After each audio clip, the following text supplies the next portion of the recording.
Hey everybody, before we get this episode started, I just want to give a quick shout out to Mike from Patreon.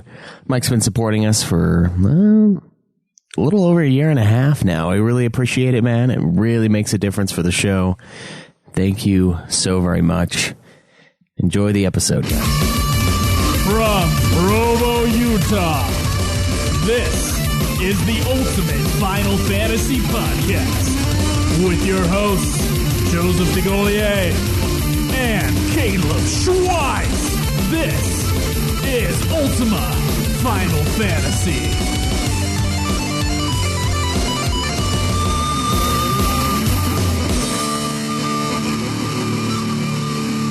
Welcome to another episode of Ultima Final Fantasy, the Ultimate Final Fantasy Podcast. I am Joe.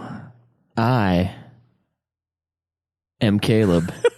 And today, ladies and gentlemen, the day is finally here where we get to review Final Fantasy 15. It's been a long time coming, Schweiss. Yeah. I think the entirety of this podcast coming, I'd say. Right. I think it might have been like 15 was announced like 2 or 3 episodes into our podcast. Yep. Yeah, there's an episode that's like Final Fantasy 15 predictions and something else way early on. It was like after we finished 1 and 2 and maybe one of the movies, and then we had a 15 announcement like, oh, it's 15. Oh, yeah, Versus 13 turned into 15. And we might have even made like little jokes about Versus 13 never happening before then. I don't quite remember, but we were a salty pair back in the day. Especially me. I went back and listened to some of those and I was like, God.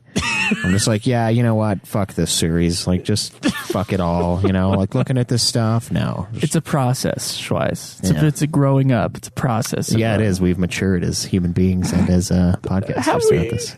I know we've matured as podcasters, I think. I suppose it depends on what your definition of maturing is. Like, we have gotten wiser, but we still watch South Park and shit. So, I don't know. Maybe not, but we're just better. So there you go. There you go. We dabble some sugar on the salt. It's been a long time coming. This is also our first review where we're reviewing a new game. Yeah, this is a first. This is the first time this has happened. And I mean, we only get a few Final Fantasy games a year, and this one's like, it's the first time that the schedule has lined up with a big release. So that's crazy. Yeah, we should get a second one when we do 14 stuff, but maybe yeah, we might things line up. We might be done with 14's other expansion, Heavensward and stuff before then. Because we thought 15 was going to take us so much longer. We were going to give ourselves lots of time for 15, and we only really took like a month, a little over a month to beat it, because we got the game like a few weeks in. So it's crazy. Yeah, it's crazy. I guess we should do some plugs and then we should get into it. You can go to facebook.com/Ultima Final Fantasy and join the conversation there. You can also go and watch our episodes being recorded live, just like this one right now, at twitch.tv/Ultima Final Fantasy. You can support us on Patreon. $1 a month gives you the episodes as soon as we're done mixing them. And you can tweet me at Joseph DeGolier. Me at UFF Podcast. And guys, please use the phone line that we've set up. It's great for questions and other listener interactions. That number is 385-204-3921. It's 385-204-3921. And if you want to send us a question or anything like that, there is a contact page on the website, ultimafinalfantasy.com, or you can go there, ultimafinalfantasy.com, and join the forums. Yes. Also check out Nude Clan, another video game podcast. We have by the time you're hearing this, you should have access to a Parasite Eve review that we just barely finished up. And that's been one of the games that some of you guys have been getting on us about not being part of our list. And I was like, you know what? Nude Clan's the perfect outlet for that. Stuff that we won't play for Ultima, we can then play there. So check that out. We got a lot of great RPG reviews and a lot of fun banter. So good shit. All right. I think let's get it started, Schweiss. Let's first talk about the development of Final Fantasy 15. I'm going to kick back here. Okay, so Final Fantasy was released. Final Fantasy 15 was released in 1987. Just a few weeks ago, as we're recording this, worldwide on November 29th, 2016. It originally began not as the 15th of the series, but as a spin-off game in the Fabula Nova Chrysalis series. FF13. That was spearheaded by Final Fantasy 13 that had to do with kind of the Fal'Cie god thing, right? The mythos surrounding that, and like there was a whole bunch of different games. They started Final Fantasy Agito off of that, and of course that became Type 0. Right. And all the sequels to 13. And this game started in that series, and I think it went straight out of it in the version that we have right now. But that's how it started. It was supposed to be like a Tetsuya Nomura vehicle. He kind of created the characters and the story as was originally like told in Versus 13. Right. They even talked about it at some point during the development making it a trilogy because the story got so huge that they wanted to do that. Said they made it a movie. Yeah, and calling it Final Fantasy Versus 13, I just have a note here saying, whatever the hell that means. It's at the time it's like, what is it? The game looks awesome because remember the original trailer, and then looking at it and be like, what the fuck does that title even mean? It's like Dissidia 012. You're like, what the fuck am I looking at here? Like, what the fuck is 358 over 2 days? What does that mean? What the fuck, Square? Like, it's such a weird thing that they do, and like, I don't get it. It's fucking weird. Like this game, if it was called Versus 13, I'd be like, I don't know why. It just is. Maybe like, he versus 13 things in the original story. Even then, though, it's like such a fucking weird. Maybe it's versus title. Maybe it's the kings of old. It was 13 of them. It's a weird thing, and I thought it was weird when it first was announced. I was like, that's the name. Like, it looks cool, but. And you remember that Final Fantasy 13 was announced as coming to both the PS3 and the Xbox, which is really weird. Yeah. Because at the time it was like Final Fantasy was only a PlayStation vehicle, and then it's like, oh, we're putting it on the Xbox as well. Right, yeah, 360. But this was going to be on Versus 13, remember. This was going to be the PS3 exclusive game. Oh, I see how it is. And it was like, oh, that's what it's going to be. It was announced in 2006, and they were going to plan on utilizing the game engine made for 13, the Crystal Tools engine, and they started development that way. They just used that engine early on. And you can tell with some of the earlier stuff, it looks 13-esque. So over the next couple of years, some trailers were released that hyped the shit out of the fan community, because this looked like the answer to 13. It was like, a lot of people dislike 13, but they were like, oh, this is supposed to be the exact opposite of 13. So you're saying Final Fantasy... But within the same universe. It was supposed to be really cool. And that's really what it is. Like, the trailers were just really cool, and it made everybody kind of crazy hyped up about it. What about Final Fantasy 13 for answer? Oh, that's not even funny. It would be the fourth. Oh my god, it would have been the fourth. Oh, that's terrible. Versus, because there's Lightning Returns as the third. But remember, the weird thing about it was like... And the same with Agito at the time. It was like, oh, it doesn't take place in the same world, but it's in the same universe. Yeah, I'm like, excuse me? What? Then why? Yeah, well, are you just saying that to like, is it like after years where it's like, yeah, they're connected because we said so? So from 2006 all the way up to 2012, the years went on and less was heard about the game until it eventually became like vaporware. That's what everybody was saying. Vaporware? Do you vape, bro? It was like they were going to make a game, but now the PS3 is starting to age. PS4 is coming in. This game's never going to happen. Yeah. Right? And Square was kind of silent about it. We do know kind of little about what happened to Versus in that time, and the rumors and leaks about what happened behind the scenes. There's like an extensive amount of stuff out there that's just come up in the last couple of months, and we're planning on doing it in its own episode about kind of the transition from Versus into 15, or during kind of the troubled development. We're about to get into there, the troubled development of 15, and how that's translated into the game that we finally got. But we'll do that in another episode because it's important to touch upon the game that we got. Right. There's so much information on this, and a lot of it's sort of like hearsay sort of a stuff, so we don't want to use that during the review of Final Fantasy 15 because it's not 100% confirmed. So from 2006 when it started development up till 2012, they had worked upon what they said was about 25% of the game, and to me, it's just like, Jesus Christ, that's a lot of money to just be spending on nothing. Yeah. But almost everything was scrapped in 2012. And I would assume that's because of the PlayStation switch over to the new console. And Hajime Tabata was brought in as co-director in 2012. Now, this was all without public knowledge, by the way. And they decided to dub the new remnants of the product, like the remnants of what they were going to keep in Versus 13. They were going to dub it Final Fantasy 15. Right. Due to the switch, I think, to the new generation of consoles, 15 would now be utilizing a new Square Enix engine that they would produce in-house called the Luminous engine. And this engine, by the way, has the ability to just do, I think there was like millions of pixels in someone's hair, shit like that. It's like, it's an incredibly powerful engine, but it's also, because it was made in-house and was made for this game, it also proved to be an incredibly difficult engine to work with through its kind of buggy phase. So, although it was originally utilizing the Crystal Tools engine from Final Fantasy 13, which was, the Crystal Tools engine is now like a pretty streamlined, beautiful machine, apparently. Yeah.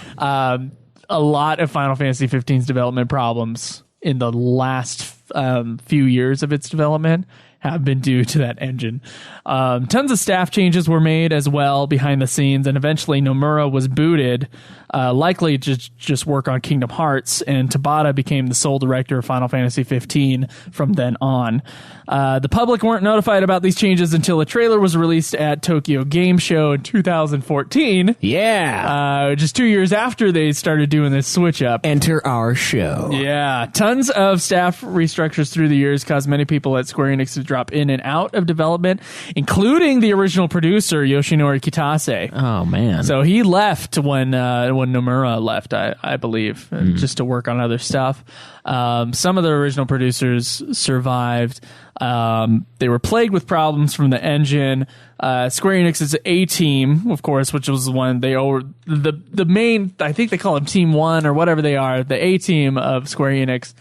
They, of course, always work on the big headliner Final Fantasy games, but they had to be supplemented because the project was so huge and so plagued with problems. Right, they had to be supplemented by companies XPEC, Umbra, Streamline Studios, and Avalanche Studios to create kind of what Square now promised to be the answer to 13. Okay. Where it's now, instead of the hallway that we all complained about, not all of us complained about, but a lot of people complain about with 13, into a more Western style sort of Elder Scrolls inspired Final Fantasy game. Which I think a lot of people were excited for. I mean, to me, though, it's like, did everybody forget about FF12? Yeah. It's like FF12 was pretty darn open. I guess it's not Elder Scrolls open, but it's, for a Final Fantasy game, it's pretty like big. Yeah, it's massive. And I mean, you can go into every area by just walking. Every area is accessible to some extent, except for maybe like the last area. One of the last areas where that one judge dude dies, Redis. Right. That's the only one you have to fly to, but everything else you can walk. You can walk the fucking world, and it's huge. So yeah, I don't know what the I feel like 13 was an answer to 12 almost. Yeah, why exactly? 12 was almost too open, and they almost I feel like Square Enix sort of overcorrects sometimes with these games. They're like, "Oh wow, we went really far with that. Let's pull it back," but they pull it back excessively almost. Like they don't like there is no there is no moderation at times is how I kind of feel about it. Not that it's bad or good, it's just like, geez guys, you give us 12 and then you're like, all right, now it's hallway for the first 30 hours. So I recognize a lot of people will probably listen to this episode as their first episode that they're listening to our podcast on. Yeah. But there is a huge history of our podcast having to do with like what's Final Fantasy 15 going to be? Yeah. And one of those things being that we played the Disgaea demo back in 2015. Yep. Which is a very, I remember the first time they announced the demo, like Facebook called it Final Fantasy 15's release date as March 2015. Yeah. And that turned out not to be true and turned out to be the demo. We even had like a special announcement, which I've since replace history with on our podcast feed. But I remember getting really excited around then. So we all played the demo. I loved the demo. What did you think of the demo at the time? I think you liked it. Yeah, I enjoyed what I played. I'm glad they made some of the changes that they did, but I was excited. It served a purpose. The Disgaea demo got me more invested in the world for sure, and I am glad we had the chance to play it after spending a bunch of money on Type 0. It did come with Type 0 here in the States. Might have done that in Japan as well. But anyway, the demo, reaction to the demo from the fan community, Square Enix did like this big questionnaire survey, thing, and then they obviously made some serious changes based upon what we thought of the demo as it went along. And so I think that was kind of an important step in the development process. If you remember Final Fantasy 13, I've heard a lot of things where they claim that like most of the development for the game was in that 6 months or just a few months between the demo coming out and fan reaction to it to the game. In fact, they didn't know how the battle system in 13 was going to work until they had to put out a demo. Yeah.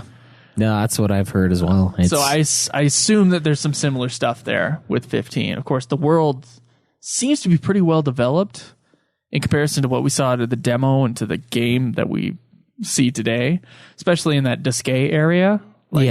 It's not exactly the same, but it is very similar. If not, there's of course more stuff in the real game in that area. But I kind of see it as like, they had an idea. They already had that huge section of the game. That's like 1/4 of the game, right there. Is that Disgaea area? But anyway, some people were skeptical about the demo, but it was mostly well received. And the game was finally announced along with a movie that had been secretly in development for like 3 years to come out September 30th, 2016. But as we know, a few months down the road, the game was delayed for a couple more months to some, I would say, serious fan outrage. Yeah. There were a lot of people that were really upset at that. And Tabata made a video saying, sorry, we're sorry. We got to work on things, and we don't want to do a major patch, which I think there must have been bigger problems going on before that. Anyway, they delayed it to November 29th, and so that's when we finally got it. It's so far been released to generally positive reviews. I don't think the reviews have been as positive as the previous Final Fantasy mainstream games. Yeah. Even 13, I don't think. You would have to look up the Metacritic score, but I think it might even be below 13's kind of critical score. Okay, yeah. Part of me feels like, I always say that, but I always just base it on the Game Informer score. So Game Informer gave 13 a 9.25, and they gave Final Fantasy 15 an 8.5. Yeah. Which to me was like super worrisome because a lot of people hated 13. What in God's name is going on? Sorry. I was looking up the Metacritic and it pumped some Final Fantasy music into my ear hole. Okay. Scared me. And I remember kind of that being like a red flag for me. I was like, oh, Game Informer gave it an 8.5? That's really low because Game Informer does... They usually blow the Final Fantasy series, but for 15 they didn't do that. No. I think it's still a good score, but they didn't blow it like they normally do, right? Yeah, 15 has an 82, and it looks like 13 has an 86? Yeah, 83. 83. So they're right neck and neck. So they're pretty neck and neck then. I don't think it's the cool thing to blow Final Fantasy anymore. No, I think that might be it, though. That's what it is. I think maybe Final Fantasy used to be critically, like, they would always just kind of like they do with a Metal Gear Solid game. They just throw out a really good score. Or like a Star Wars movie, like Episode 7, where it's Episode 4, 2.0, and they're like, you know what? 97. It's great. They say with a gun to the back of their heads. Anyway. I think it's that. I think it's the same mentality. You think so? I think so. And it's not a bad thing. I mean, they're great games, but some of those ones that have 92s, there's like a huge tie on the Metacritic score for like a bunch of Final Fantasies. And some of them I'm like 8 being on the same scale as 6 and 7. Like, no. For me, that's what that is. It's there being a lot of love and a lot of hype, and it's a big series, and it's good to be good to that. What's the difference for me though is that I don't think people hate 15 as much as they hate 13 still. Of course, we're only a couple months down the line. I got to wait like a year before true fan outrage like, oh, 15 was the worst game ever. There has been some backlash to 15 after the weeks of 15 coming out, but I don't feel like it was the same opposite direction of 13 getting such critical praise that I read, despite maybe its Metacritic score being about the same. Yeah. I read a lot of like great reviews for 13, and then fan reaction was like the opposite end of the spectrum. Yeah. And of course 13, the last single player Final Fantasy game. So that's kind of where you go back to as far as like, comparing. How did the critics react? Yeah, it's hard to compare 15 to 14. Though, had, to me, less of a critical reaction, and then the fan outrage was, I guess, pretty standard.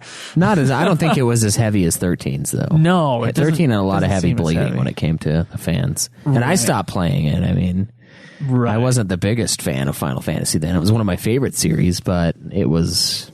it just didn't keep my attention in the beginning, FF13. And we'll talk about this more when we get to the legacy of the game, I guess. The legacy of a game that came out like a couple months ago, if that. And but before we get to that, we got to do our own review, Schweiss. We got to do our own review on this game. Is that what we're here for? Yeah. And the first thing that we should probably talk about, so it's the thing that we always go to Final Fantasy for, is the story. Yes, let's do it. Real quick, before we go to the story overview, this will be a completely spoiler review. Oh, yeah. We're going to talk about the ending for probably a little while. There's some theories and some stuff. You guys, if you haven't beaten this game and you don't want it to be completely ruined, stop listening now. Yeah, I agree. And then come back later and give us an extra download. Yeah. And give us a review. There you go. Okay, so the story starts out sort of parallel to the events of the terrible movie Kingsglaive Final Fantasy 15. We're thrust right into the middle of things as King Regis sends his son Noctis on a pretty long drive to the city of Altissa to marry his betrothed childhood friend Lunafreya. Right, which they haven't seen each other for years, but apparently they send letters back and forth. Yeah, they have Umbra, the letter dog. He's like a carrier pigeon, but way fucking cooler. It's like they looked at Game of Thrones where they were like, I want to have some sort of messenger bird, but pigeons are fucking lame. Let's do ravens. And then Final Fantasy 15 is like, no, birds. Ravens are too dark. Birds are lame. But wolf dog. There you go. Not fucking lame. So that's how they communicate, is through Umbra. Yeah, and you get a couple opportunities throughout the game to send letters back and forth. Yes, I was very insensitive the second time through. So everything seems like it'll turn out fine, but like scene 2, dude, Noctis and his companions that you leave with, Ignis, Prompto, and Gladio, they receive the news that Lucius has fallen. Yeah. Noctis' home, what's the city called? Insomnia is just obliterated. The city that never sleeps. Yeah. That was good. And his father, King Regis, is dead. Yeah, they find out via newspaper, by the way. So yeah, and then they have to confirm. Yeah. And Lucius has been blocked off by the Empire because it's the first thing Noctis does is like, I don't believe it. And then they try to get in. It's covered with Imperial soldiers. They can't get in to the city. Yeah. And this guy named Cor Leonis says, hey, you know what? Your father is actually dead. Like, he's actually gone. This is not a drill. This is real. And he takes Noctis to a tomb, and tomb of one of his ancestors, one of the ancient kings of Lucius. Yep. And Noctis is able to get this weapon from that tomb. And it's basically now he's got to utilize the ancient weapons of his ancestors to get back the crystal for the nation and take the throne. Right. Right. And the reason why the nation was invaded, as we covered in our Kingsglaive episode, is so that they were basically taking over the crystal. That was the whole point, is to get the crystal. And that's what they wanted. So randomly, this guy from Kingsglaive, Niflheim's Chancellor Arden Yes. Izunya, who I kind of hated in the movie, but I like in the game a lot. Yeah. He comes across the boys just randomly. He knows who they are. It's really freaky. And he sort of guides them along until they find the astral, which is the new word for the summoned, or like summon gods. Right, yeah, the astrals. Which totally replaced the fal'Cie, by the way. Yeah. The astral titan. And you got to do the titan fight. Schweiss, what did you think of the titan fight when you got to it? I thought it was pretty awesome. The sound that's going on, the fact that the Empire's there with their little robots trying to pull Titan down, basically trying to conquer him. It's all really cool. I thought it was an epic fight. It was it wasn't hard. It was actually a pretty easy fight, but I had a lot of fun doing it. I thought it was epic in every way, to be completely honest. I thought it was fucking awesome. I thought it was great. I was blown away by the fight.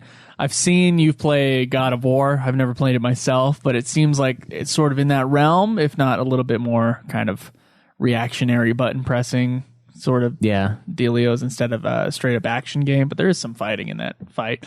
But just the scale of Titan. It's something that also blew me away when we played the Disque demo when you summon Ramu for the first time. Oh yeah, yeah.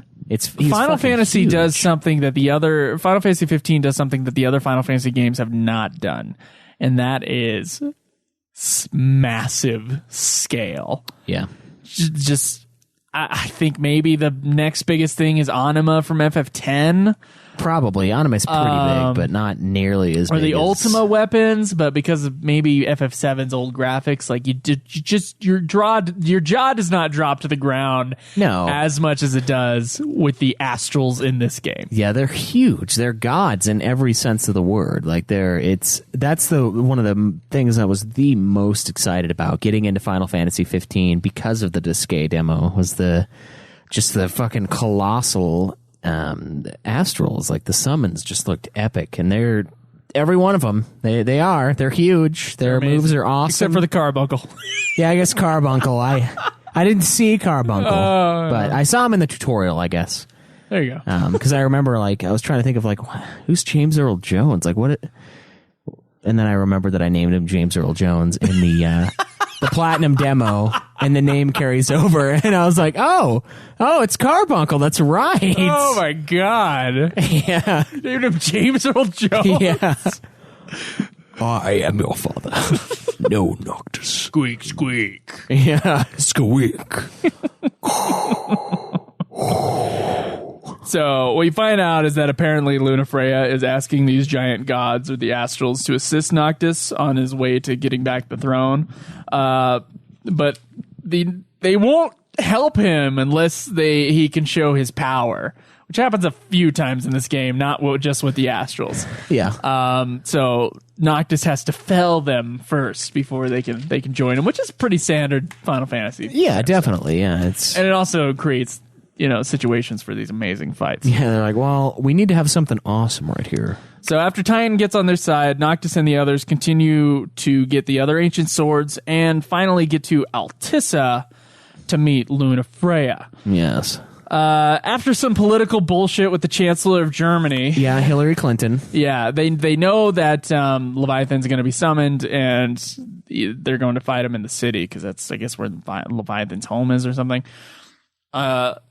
And so it was like, we want to get as many people out of here as possible. And so you have to like you have to be kingly, remember? Yeah. In the as you talk with the Chancellor of Germany. This is the only time in the game that the dialogue box, something that we haven't talked about, you get to kind of select what the dialogue is for certain scenarios. This is the only part in the game where it actually matters, I believe. I think so. You can choose other things later on, and they have the letters. They have minor. Yeah, the letters is the only other one that, like, when you say something, it happens. This one, when you say something, it happens, and you can actually fail the quest, apparently, is what someone was telling me. Really? Yeah, so you're not kingly enough. Yeah, you can be kind of a dick, though. I tested it, just a teeny. Yeah, I usually put, when I do those type of things in games, I usually put what I would say, if I were in the situation. So I passed it. Yeah. Luckily.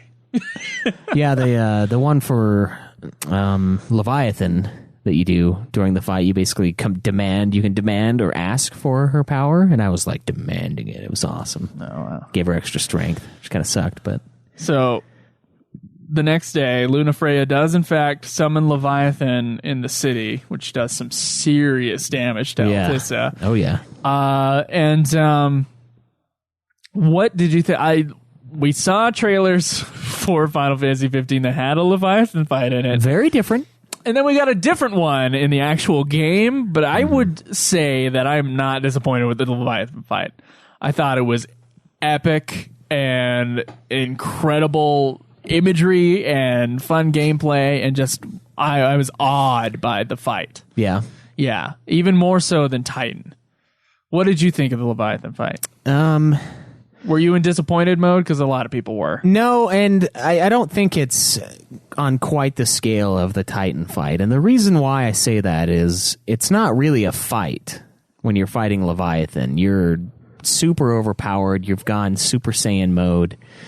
You're now launching those weapons that you've been acquiring throughout the game, the Armingers, or whatever, the fucking weapons of Lucius. You're launching those at your enemy like missiles. I would almost call the Leviathan section of the game just the Leviathan part. I don't know if it really qualifies as a fight. It's super easy. No, it's super easy, but I just found like the images of it, and I don't know, I found it fun at the same time. So I was just blown away. It's a great cinematic fight, I would say. There's barely any fighting though. There's not really any tactics to it. It's just you just hold circle, but it's a fantastic spectacle that's going on. So there's no denying that in my mind, that it's an awesome interaction, but it's, I don't know, to call it a fight is kind of odd. I wouldn't call the Titan one a fight. I would say that's in the same realm where you do real fighting with him, but it's mostly like reactionary type stuff. Yeah, but you do have other enemies around as well, people that you actually fight, the robot dudes. Oh yeah. This one, I thought it was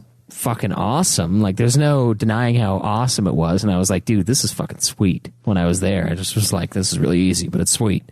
So I was pretty impressed with it. I thought it was a really fun section of the game. So, also during this section is kind of our midpoint, down point, you would say in a movie. It's like the midpoint of the movie. Arden, who was kind of leading you along, and we know he's a bad guy because we watched Kingslave. I'm not sure if you would know that if you didn't watch Kingslave. It's probably the only thing Kingslave would truly teach you. He then turns on you and mortally wounds Lunafreya. Yeah. And that was kind of like a whoa moment for me playing the game, because it's like, it seems as you're playing this thing, you're like, oh, our job is to go get Lunafreya. Right, yeah. Marry Lunafreya.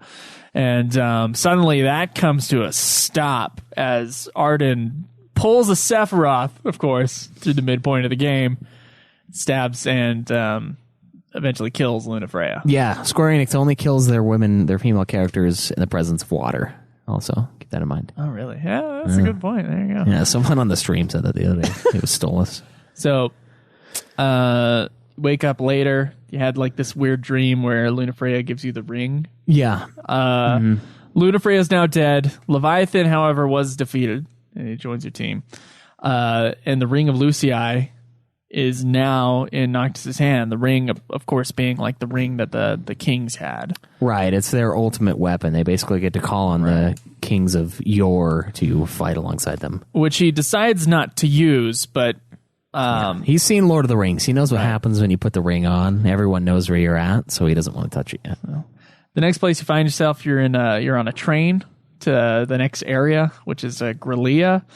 And kind of your guys are all pissed off at each other. Ignis, of course, lost his sight during we don't know the fight. We don't know exactly what happened, but Ignis is just blind. Like, he doesn't have vision. His eyes are all fucked up. So it was probably during the destruction with Leviathan. But yeah, something hit him. Gladiolus, he sees Noctis as kind of this stubborn, spoiled brat. Yeah. Despite all these people dying around him and crap like that, Gladiolus is still a dick. Which I know you talked about before, where you just said Gladiolus is ridiculous with his kind of dickery. Yeah, you know what? And I fucking punished him for it in the end. I did. It seemed out of place, not as out of place as the scene that you get right around the Titan fight where Noctis is kind of like complaining a little bit, and then Gladiolus like shoves him and he's like, stop bitching, and he like goes off on him, and I'm like, what the fuck?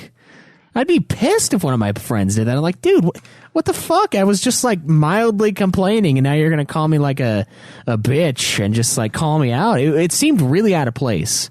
This part though, you do get the several weeks later screen or whatever it is, and it's some time has passed, and he's still kind of moping, but there is a job to do. So yeah, he was being kind of a dick, but I sort of get it.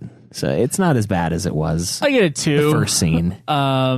Obviously, it has to do with Ignis's eyesight being gone. Less about this girl that obviously Noctis had a deep friendship with as a child that he keeps up with. Yeah. She did die. It's like a pen pal, but yeah. And so it's somewhat important to Noctis. I don't know. Right. And I mean, the first time I played the game, you and I both talked about how we thought it was kind of weird that he had such an emotional reaction to Lunafreya dying. And it wasn't until I talked to my roommate Dwayne about it, and he brought up the point. He's like, well, I don't think it's so much the romantic relationship that Lunafreya and Noctis had at this moment. I think it's more along the lines of the childhood friend.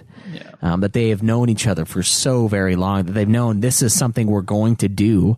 Because Lunafreya being the oracle, you see shit. That's what the oracle is. They like prophesize via visions and etc. and whatnot. And she's almost like a Jesus character, but that aspect is not really that explored in the game. Not really, but kind of. Yeah, she knows what is going to happen. She's known the whole time, right? Which is fucking crazy for a kid to have to deal with, right? But and it's. I feel like when you look at it that way, it works a lot better. If you take that scene as okay, you lost someone that you've known for years and years and years, one of the only things left from your childhood, because this is like pre Gladiolus and them, maybe even. No, he probably knew Gladiolus because of his dad and his relationship with that family, but you didn't have Prompto, you didn't have a lot of these people during this age. And it's just one of his oldest contacts and someone who he's had feelings for a long time. And sure. I feel like that gives it a much stronger pull. I don't think they set it up well, to be honest. That's one of the issues I have with the game is the Lunafreya Noctis relationship. Yeah. It is there, the setup, but it's not there enough that when she dies, it'll like cause you tears or anything like that. Yeah, you'll be shocked. Yeah, I was like that. Especially like the dream sequence that you get for a second there. I'm like, that was amazing. Yeah. But I was like, oh hey, the Omen trailer. It's still kind of like I don't know. I still thought the relationship build up was a little thin there. Yeah, no, it was. I mean, it makes sense, but I didn't feel the emotional tug at the heartstrings like I did in FF9, the most emotional scene in the series to me, when Vivi sees his little buddies like falling down, dying. Yeah, and that's done in one scene. That's one scene, and they're they're dolls. And there was more strength in that than there was in Lunafreya dying in this game. Because it's like, I don't know, everything just plays out so perfectly. You're like, oh, well, we're going to go to Lunafreya. You go there. Oh, look, there she is. We get to see the dress, which is an awkward part. And, there she is. And you're like, okay, cool. We're going to get married. And then it's shocking. But it wasn't, like you said, the buildup was kind of, it almost felt like there was something else they wanted to do with it, like maybe a little bit more, and they just kind of put it in. I don't know how to explain it. It just seems like it's just off a little bit. So one of the coolest things is when you guys stop by to get another one of the weapons, and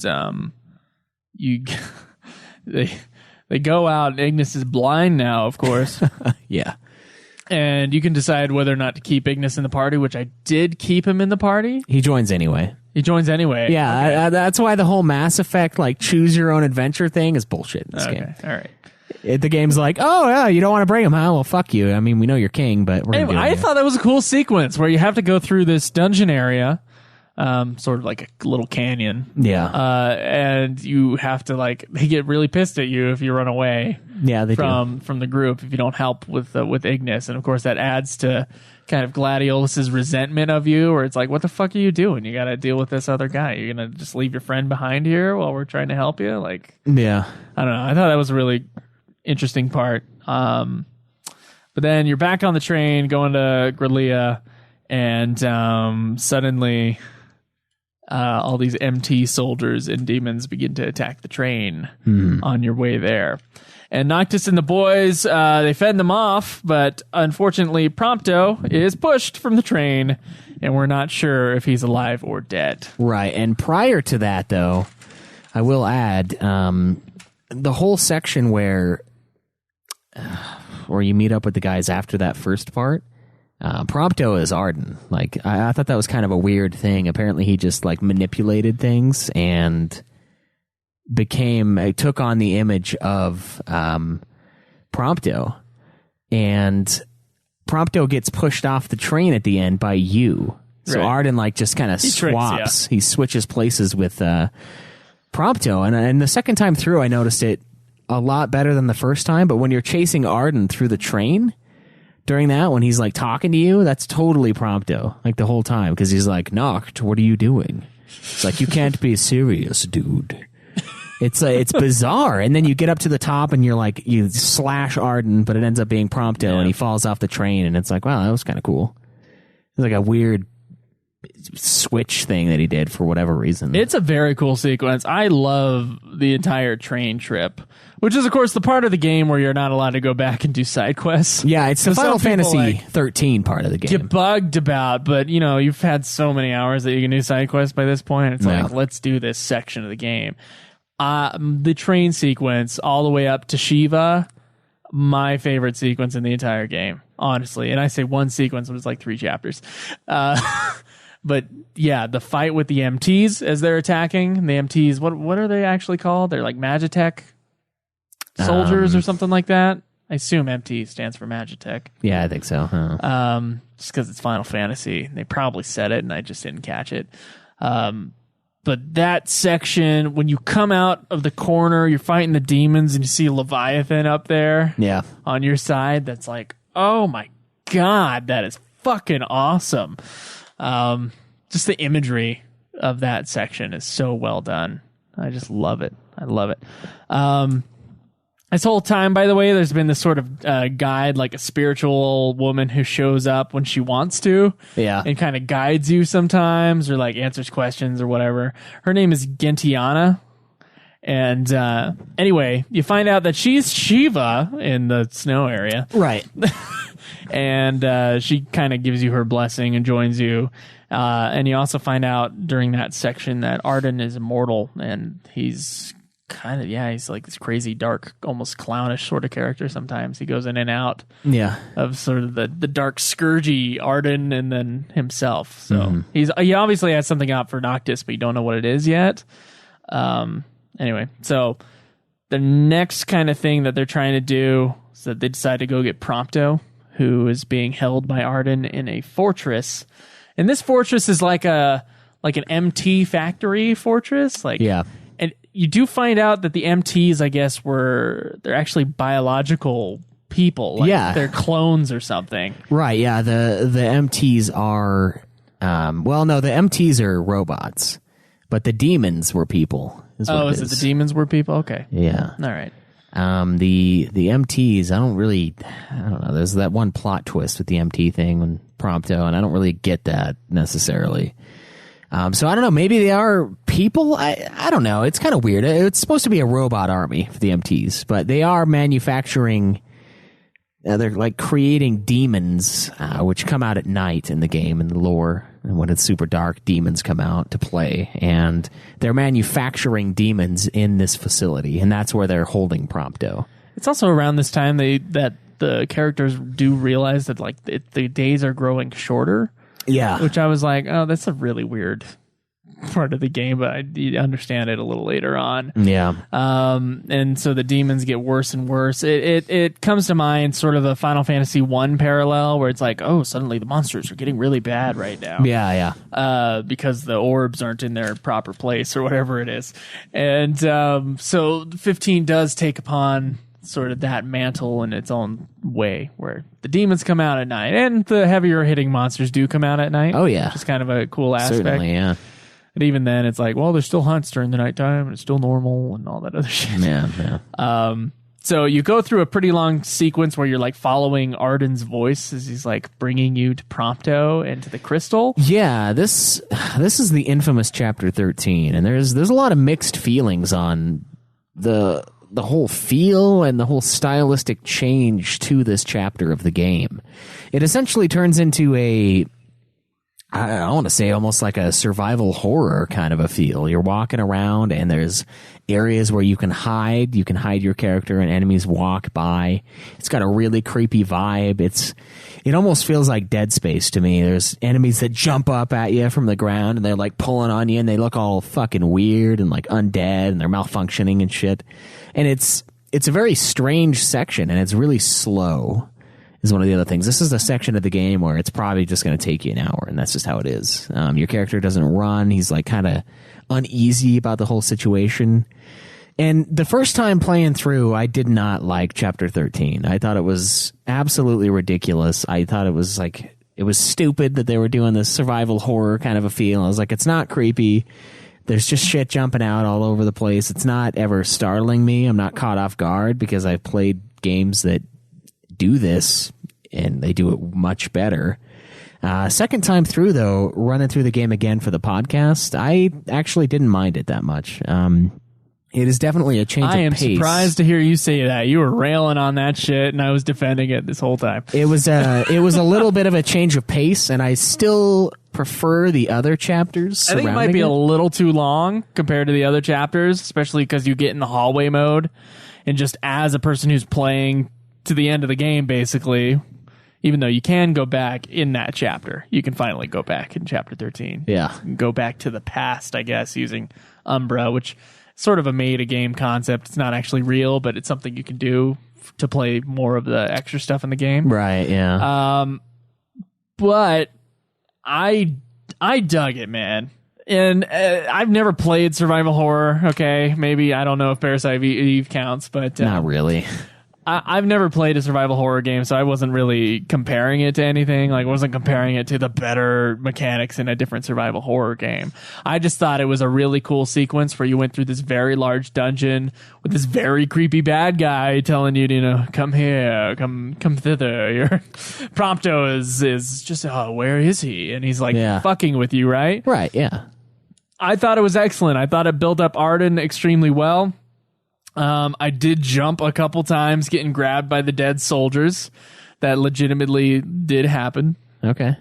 And I thought it was effective. And when you find Prompto, I don't think the next plot twist is that effective, but when you find Prompto, it's like, yeah, this is a cool part. And all your buddies get back together. Yeah. One of the weirdest plot points, of course, being that Prompto then tells you that he has the codes for the building. Yeah, because he's programmed in him because he turns out to be one of these creatures. He's an MT. MTs. And that's when I'm like, well, maybe it's beyond me. Maybe they are people and not just robots, but I thought they were all robots because they've really talked about how it's a robot army this whole time. But Prompto's one of them. Are they biological robot armies? Dude, maybe that must be something. But they end up turning them into demons, though. Like that. Which is it? Do you want robots or demons? Robots or demons? Come on. Robots are clearly more, except for in this area, more controllable. But I don't know. That plot point doesn't really serve a purpose to me. It just is there. It's like it's a Deus Ex Machina sort of a situation, but they created it. It's not a Deus Ex I would Machina. say it is. It's their stuff is locked away, and this is the saving point. But it comes out of nowhere. You're right. Yeah, it does come out of nowhere, and they don't really set up MTs as like this freaky thing that people don't like. It's just sort of like what the Imperials are after you with. Yeah, the robots. Like they're just robots that you fight. Yeah, so it wasn't set up. It's almost reminiscent of the Mako kind of situation in Final Fantasy VII, where they're creating these monsters. But that's more along the lines of the demons anyway. It's with that. It's also with Vivi and his past being one of the clones. But like he was a kid though. Like when and did it's they? with Zidane as well. When He's did they also got a similar capture? situation. When did they capture Prompto and make him an MT? I You remember Plumpto to Prompto? yeah, when he I was remember Plumpto to Prompto. He was a fat little kid. Like, was he an MT then? Was he a like what exactly? Or the MTs are biological and they're not robots. So they're just cyborgs like then. Trained as robots, or maybe cyborgs that were human. I don't know. Man, But if he's weird. a cyborg, why is he the worst character in my party? Dude, I bet someone out there has an explanation. The game didn't. I didn't. Because I played it twice. I and don't remember anything either, and I thought it was just like random as shit. I know. I thought it was silly. It was like, especially because they created a situation that needed the Deus Ex Machina. Words were okay. Yeah, it was like my reaction was similar to the party's reaction. They're like, yeah, whatever, like whatever you say, dude. It's like hearing one of your buddies talk about like a conspiracy theory. You're like, sure, yeah. All right, let's move on. This is dumb. Yeah, so the friends go, yeah, it doesn't matter that you're an MT at all. Yeah, and it's supposed to be kind of a touching moment, but since it was a stupid reveal, it doesn't matter. Well, it's a reveal with no setup whatsoever. Yeah, it's like they created a Deus Ex Machina for a situation that they created. You could have just had the stuff. Like, Arden doesn't give a flying fuck. He wants you to get all your stuff back. He wants all of this to take place. He's the catalyst for this entire game. Yeah. Why lock it up and then have the weird, oh yeah, I got a barcode on my arm, scan this code for 10% off, access to your weapons again, like, odd. Well, they could have been like in the middle of turning Prompto into an MT, like they could have done something with that as the plot, and now he has the brand on him. Like that could have been something that happens. Yeah. If you know what? Maybe that's a little different in that section, but that's not the case. Oh, Jesus. You know what? Maybe they turned him into one while he was there. No, that's what I'm saying. They could have done with the plot, but they didn't. Well, they should have explained it. He just said he was one. Yeah, that's a good point. Maybe they did turn him there. But they never said that. Like, because the way he was like, oh, I'm an MT, guys. Like, it seemed like it was that way for a long time. The way he... Believe me, that's the least worst thing about you, Prompto. Yeah, it's like... I have to listen to you fucking talk about Cindy all day. Yeah, and I mean, we all have blue balls for Cindy. Let's not beat around the bush here, but you don't need to talk about it all the time. That just makes it worse. I would say that's probably the place you want to beat around. Yeah. Yeah, probably around the bush. Yeah, you don't want him in the tent beating. No, that's fair. Yeah, that's fair. Right? Preferably, yeah. He's too busy being dead all the time, though, to do any of that. So at a certain point, I think Noctis gets back his weapon or something, and all these demons start sprouting when they get near the crystal, and the other guys say they're going to hold them off, and then Noctis is going to go fight Arden. Right. Well, I mean, the way he gets a weapon back initially is coming across Ravis's body. That's right. Okay, that's when that happens. All right. So, Ravis, which I had a note for after I did the outline to talk about Ravis and talk about... Ravis is the older brother, I believe, of Luna Freya. Yeah, and he totally is a douche to Noctis. In Kingslave, in the game. Yeah, in the early part of the game, yeah. He does not think that Noctis is worthy, I guess. Mm-hmm. But... he decides to give you the benefit of the doubt in one of the weirdest turnarounds in the game, which a lot of people had a problem with. I did not have a problem with it because there's almost an ellipses there of like the scene in between, which he decides that Noctis might be okay, but he decides to challenge you to like you prove your worth that you can like be the king. I thought it was I don't know. Some people didn't like it. I remember someone on Twitter like talking about that scene. They didn't like it. Decides to challenge you. What? Cool. What are you talking about? Yeah, so he turns sides to Noctis, even though he was against him before. Yeah, but you don't ever see that. Yeah, you never see it. It's a missing scene. You come across his dead body, and then you fight his demon form. Right, but it was because he was defending you. Yeah. Which is, it was hardly touched upon in the game, but that's what happened. Yeah, well, I mean, the weird thing about it is they explain this through like a diary that you find. Like this guy carries his fucking journal around with him, is what it is. Ravis just there's like papers strewn about near his dead body. His flower pen. Yeah, and that's where you find out about his kind of change of heart. Like, oh, okay, well, I mean, Lunafreya died for this fucking guy. No, I think it was in the cutscene. It was like suggested, but not told in the cutscenes. I swear to God it was. I don't know. And because I understood it, I never touched his diary. Well, you find the papers on the ground, is what I'm saying. You read them. They're just notes. Where do you find those? Right next to his body. There's like a bunch of notes laying around. I don't think I touched them. I bet you probably did. I don't think I did. Because there is a cutscene with like a flashback with Ravis and his sister. Yeah, I know. There's the flashback, but that happens after this part of the game, I think. Anyway. I don't know. Maybe not. All right. That's what happens with Ravis anyway. And he switches sides. It's very vague, and it doesn't really explain it, but I kind of understood it as, he actually fought for you. He didn't. Yeah, in the end, he defended you. I mean, that's one of the parts that they are actually going to patch more story in. Yeah. There's a lot of people it was there. It just wasn't like explicit. It wasn't explained necessarily. Yeah, it was, I don't know. Like, what was the situation? Or not that I think like that. Everything needs to be. I kind of like the ambiguity at times. Honestly, I liked the ambiguity of that section. Yeah. Anyway, so after that, the demons start coming up. Noctis decides that he's got to go get the crystal on his own. And of course, he finds Arden there. Right. And the whole time during this chapter 13, this horror sort of style of the game, you have this giant monster that's chasing you around that you can't actually beat in the beginning. He just thrashes you. He's a giant pain in the ass, and you can't really do anything to him. And you end up finding out that he is the Emperor.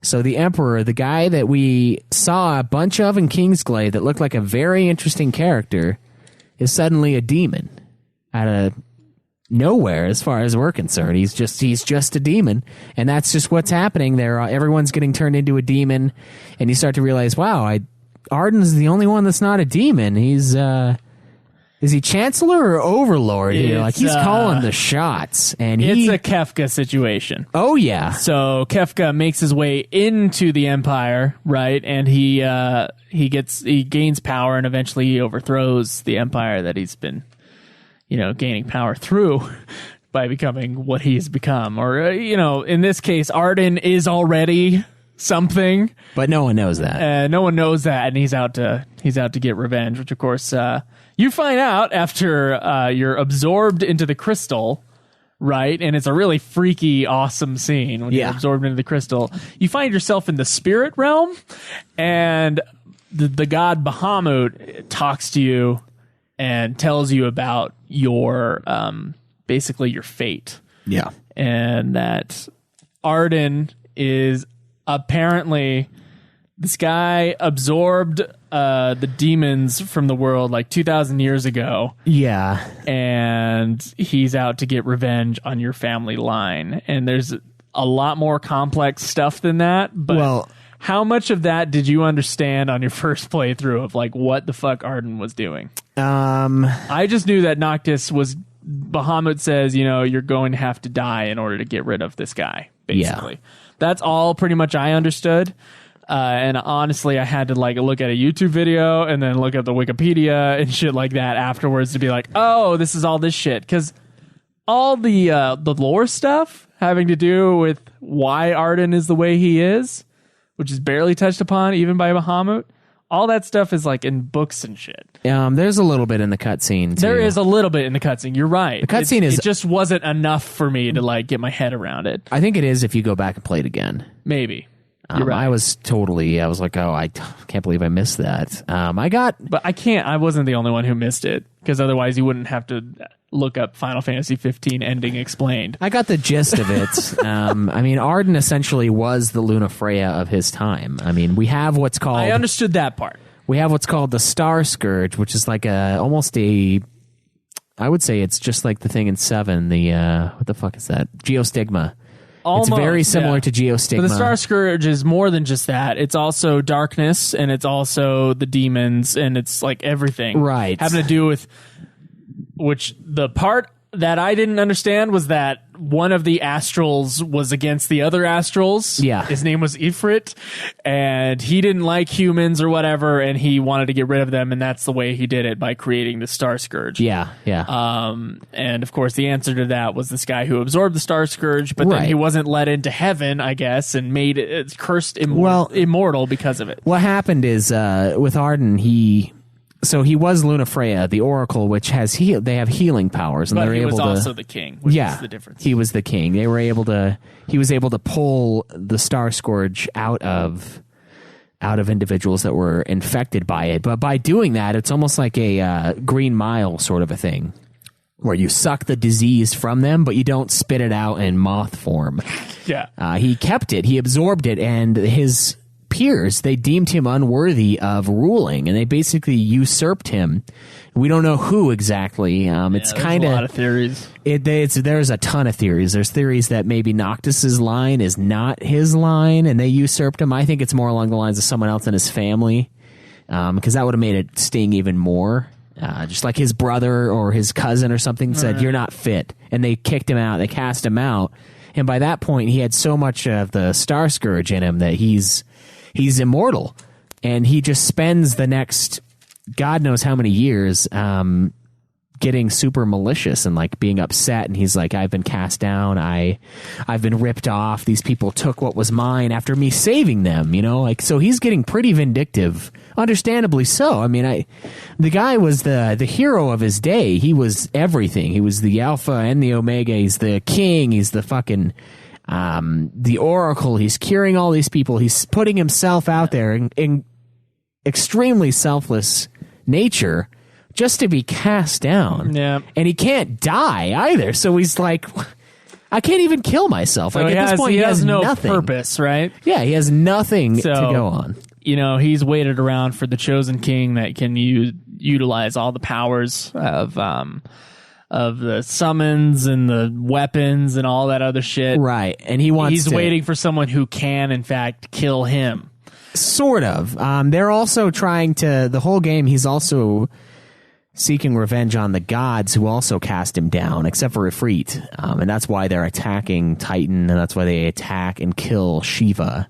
Which is an odd thing, because you find the corpse of Shiva. You remember that in the game, where you like drive by and her face is out there, she's like dead?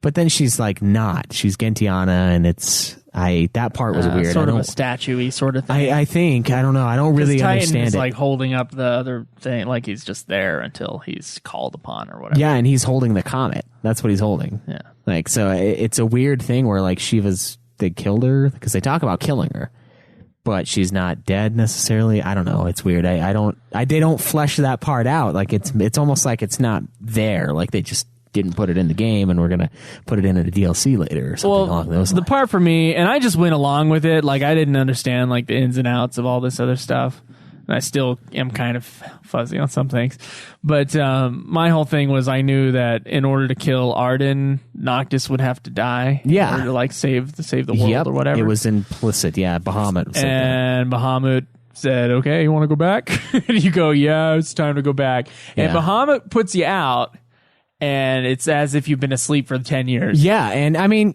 okay, can we just say like and you go to the world of darkness. Yeah, World of Ruin is what it's called. Ruin, yeah. Good callback to Final Fantasy VI. Feels similar to it in that way. That's about the only way, though. The world is shrouded in darkness. Yeah, Noctis has become Keanu Reeves, and yes, oh my god, yes. Yeah, I was like Keanu Reeves has like a crappy beard. Yeah, dude, 10 half years, Asian crappy beard. 10 years, and that's what he has. And he kind of talks like this. Yeah, dude, 10 years, and that's what he has. Is that facial hair? Mine sucks, right? And I could do that in like 2 weeks. Okay, so my question is, that motherfucker should be Tom Hanks from Castaway right now. Friends like find him passed out next to the crystal, take him out. I don't know, like the physical, because this is one of the parts of the games that bugs me. Did they find his body there kind of limp, but he's like, oh, he's breathing and he has a heartbeat, he's just in a coma. And he was in a coma for like 10 years and they shaved him every once in a while? I mean, that's what I assume happened. Maybe, and they gave him sponge baths too. Yeah, maybe not them, but someone did in that hut. It's like Gentiana. I think it might be one of those situations, but much like Final Fantasy VI, you also wake up in this like random place. Yeah. But luckily, you come across one of the. You don't try to commit suicide, though. No, you don't. Unfortunately, that would have been an awesome You thing. will, though. Sort of, yeah. Sort of. Like, you know you're going to die, right? Yeah. It's more like sua manslaughter. Sure, yeah. Anyway, one of the little boys from the past, I can't remember his name right now. Oh, my God. He's now like a teenager. Talcott. That's what his name is. Talcott, that's this right. Fucking kid that you meet in the game. He finds you, and he takes you to the guys. Yeah. You meet up after 10 years. And it's about as fulfilling as... No one asks anything about what the fuck happened in the last 10 years. Yeah, and you know what? All of the character development for the party that we've come to know over the last 60 plus hours of gameplay, it's all summarized in a car ride with Talcott. Talcott. Someone whose name you didn't even fucking recall until I said it. A character who is so stupid that he got his fucking grandpa killed by letting someone called the phone or something, and he answered, and he like accidentally gave away that they knew something about the king, and they came and killed his grandpa. That guy. Everyone's favorite Talcott is the one who catches you up on the last 10 years. And when you meet your friends, apparently they were in on it. They knew Talcott. They're like, hey, when you find Noct, tell him to just tell him everything that's happened. They summarize it in a car ride, and you meet up with your buddies. It's completely anticlimactic. This is a decade, and these guys were close, right? They went through hell together. Like, Ignis went blind, for Christ's sake. Gladiolus doubled or tripled his scars during this time. And they've just been fighting. They've been demon fighting. Yeah, they've been demon hunting. Like that's what they've been doing. They summarize the story in this car ride where, yeah, you know, they used to do a lot of demon hunting together, and now it's kind of like they're almost rogues. Gladiolus' sister Iris is also a badass. She does a bunch of demon hunter. You know, she's demon hunter Iris. I'm like, oh, cool, that'd be fun. I'm like, can't wait to see that. Yeah, Cindy's been running the show, and I'm like, oh, cool. I wonder what she's looking like. She's probably hot as hell now, like probably doubly hot.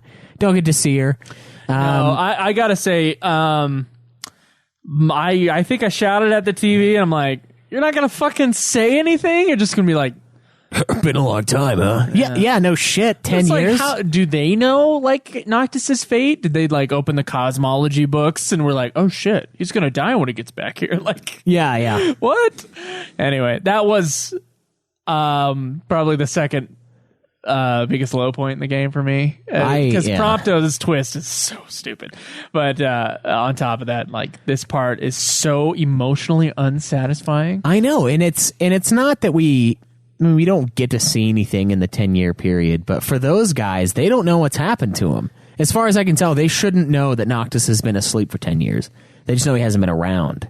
They've continued life as it was normal and like slowly getting shittier and shittier as the days go on. Well, Noctis, obviously, he's dead, so the world's just going to be this way. Yeah, and then he's alive. And you're like, well, how come Gladiolus, the sometimes douche, isn't like, where the fuck have you been? Yeah. And it's so bizarre, and I feel like the World of Ruin, they could have done so much with that. You don't even really we'll get talk to about that in the gameplay, the future episode. Oh, you don't even get to experience this new world. You don't get to see those characters that you once saw. You do get to see some of them, but there's no. I think perhaps just because it's.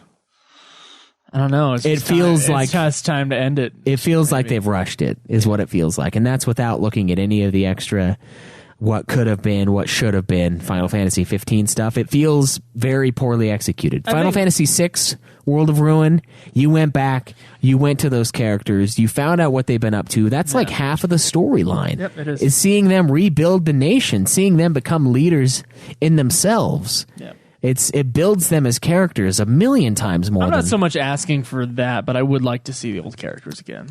I would like, and I would like a scene where they're like, "Ooh, what's gone on for 10 years?" Yeah, even if it's like an optional scene. Like, and I hope some of the DLC stuff is the World of Ruin. Can we say that caveat here? And I know we said it on other episodes for those who are just listening to this, or let's say you're listening to this in the future. We don't know what they're going to add DLC wise. Right. I know they're doing active story patches to this game, which I think is a ridiculous concept, but maybe it does need it in this part. So we don't know what things are going to be like in the future as far as this game is concerned. Right. This is reviewing it as we got it. Yeah, this is being recorded on January 21st, 2017. There you go. This is the game. I just beat it. Yeah. So keep that in mind. So they do this. Oh, shit. Where the fuck? Oh, yeah. So they eventually, when you're ready, you decide that it's time to go to Insomnia. Right. Which, of course, you never saw during the game except at the very beginning. Mm-hmm. Which is now in darkness and ruins and there's demons crawling over the place. Your guys are like, okay, let's go. It's time to fulfill the destiny of Noctis, take back the throne. Right. Let's end this long night. Noctis dying. And you don't say much, and you just decide to go in, and you follow all the way up till you see Arden on the throne, who decides, now it's time to fight Noctis. Yeah, and Noctis with all the power of the kings. Right. I mean, before we run into that fight, though, we do get there's the Ifrit fight. Yeah, we get a very important scene with Ifrit. But even prior to that,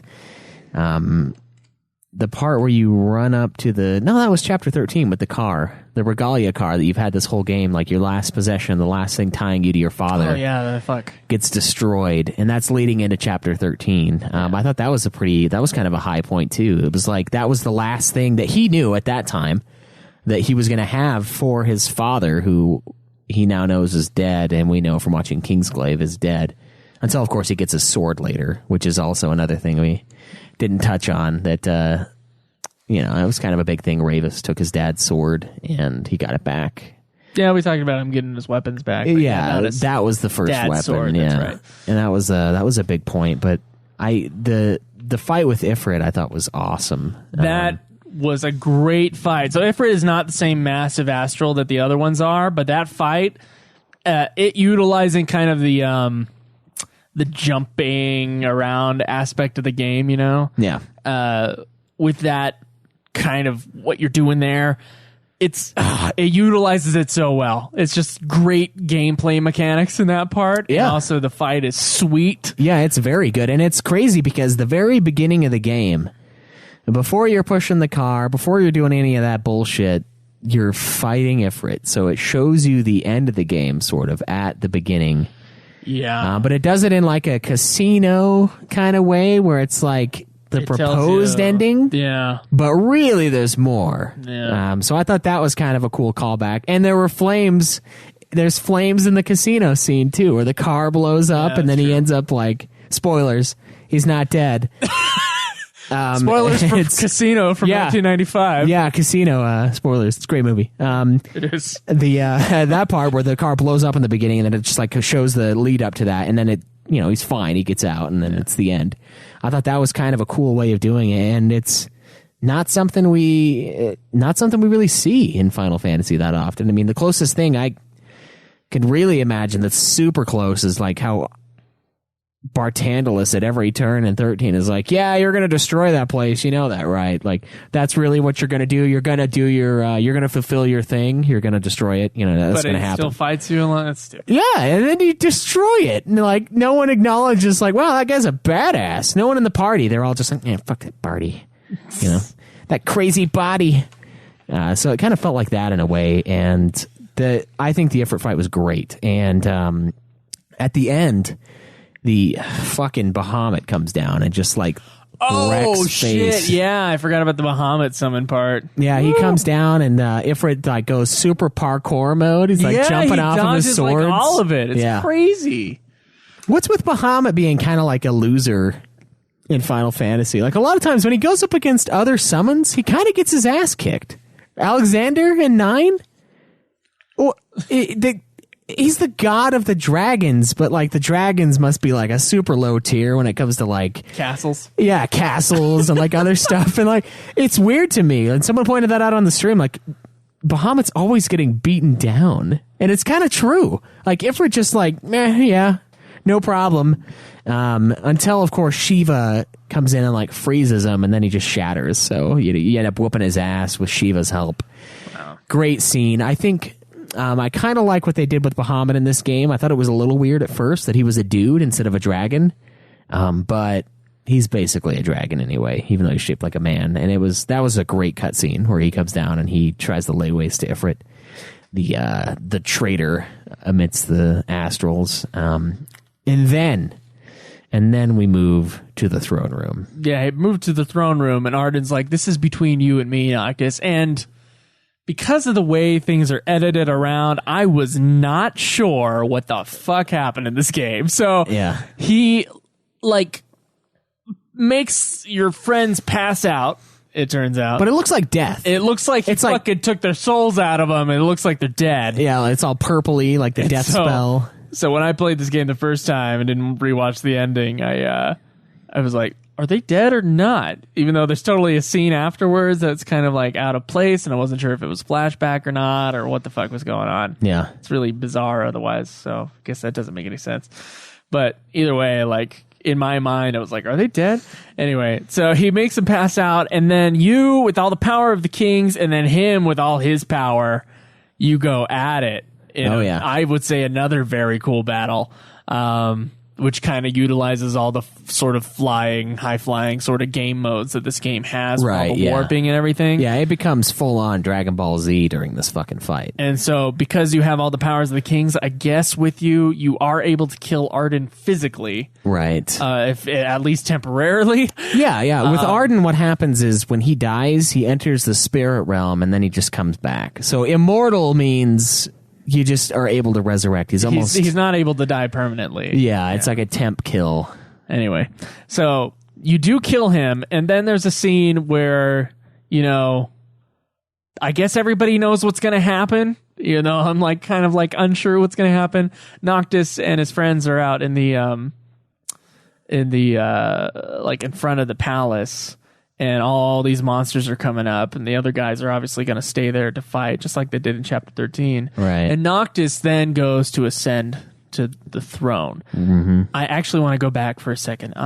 The people hanging, when you see Arden, he's on the throne seat before right. Noctis comes up and fights him. The throne seat. The throne. And I guess there's people hanging, and I can't remember who. Like a lot of people said that those are certain people, and so it's pretty important. One of the guys is Nyx from Kingslave, though. Yeah.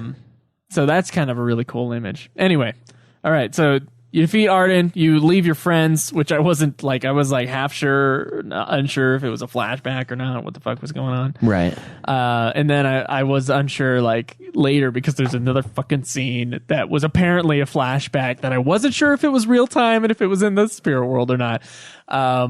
But it still totally worked for me, despite me being confused. You then go... Noctis sits on the throne. The first thing your dad tells you at the beginning of the game is, walk tall, my son, or whatever. He says, he's ready for what he has to do. Right, and he says, like, I've walked tall. I've walked tall. And then the old kings of Lucius basically come in and just batter him. They enter the ring of the Lucii. He finally puts on the ring. He finally puts on the ring of power. He put it on before. Yeah, no, you know what? He did use it during in the fights in Chapter 13. But he's calling upon them, so it's different, I guess. Yeah, he's pulling them into himself in a weird way, and they're entering the ring, but it's causing him like serious personal harm. Yeah. This thing is basically killing him, and he's just sitting there taking it. It's this vicious, dark, like visceral scene of him just dying before you. And the very last one is your father. And he takes the sword. Taking up his sword. Yeah, he takes the sword of the father and he rams it through your chest. Yeah. And his armor suit, by the way, is fucking awesome looking. I want to play that motherfucker. I don't want to play Noctis. There is the game. No, yeah, but come on. So he rams it through your chest, and Noctis then dies. Right. You're dead. No doubt you're dead at this moment. Yep. And the whole lead up, the whole purpose, like we talked, like he had to die to then enter the spirit world. It's like that movie fucking Flatliners where they are like almost dead and they're able to go into some like alternate world and see shit. It's like that, but like 10 times cooler, because he's like, yeah, the only way we can kill this motherfucker permanently is by dying. So he has to die, and him and Lunafreya, with all the power that they've received, I guess, they then he takes Arden in spirit, which is fucked up. So what happens is you go into the spirit realm, and since your body your spirit has been like invaded by the old kings, they join you, and it's like Knights of the Round summon, and they go berserk on Arden. But prior to that, what happens is you see Lunafreya, and she kind of like tugs on Arden, like she like distracts him for a moment, and then the old kings of Lucius and everyone just goes to town on Arden, and he just turns into like feathers. He's just destroyed, and that's the only way they could kill Arden and bring the world back to its normal state. Chosen king with all the powers, and the king has to die in order to go into the spirit realm. Right, yeah. Which is crazy confusing, but that's what happens. It's nuts. Now, the next scene that you see is a flashback. Yes. It is not real time, and I thought it was real time. Oh, the camp scene? To play the game, and I thought that everybody had died. So the next thing you see is the guys out, and they're camping, and they talk about it being an eternity, which I fucking thought meant they were in the afterlife as well. Oh, really? Like, it's been an eternity. Yeah, no. So I was like, did they fucking die out there with the monsters? And Noctis died as well. And like, this is in his sort of personal heaven or hell. I'm not sure. Like his own personal afterlife. Yeah. Where sometimes he's with them and he's just camping and they reminisce. Yeah. Just like the rest of the game. Anyway, I was unsure. I think it was more clear that it was a flashback later on. Yeah. But I was unsure the first time I played the game. Either way, I just kind of looked at that scene as like, oh, wow, that's sad and confusing, and what the fuck is going on? Yeah, it's a flashback that basically they're all coming to terms with what they have to do, and they're like accepting each other, as the group.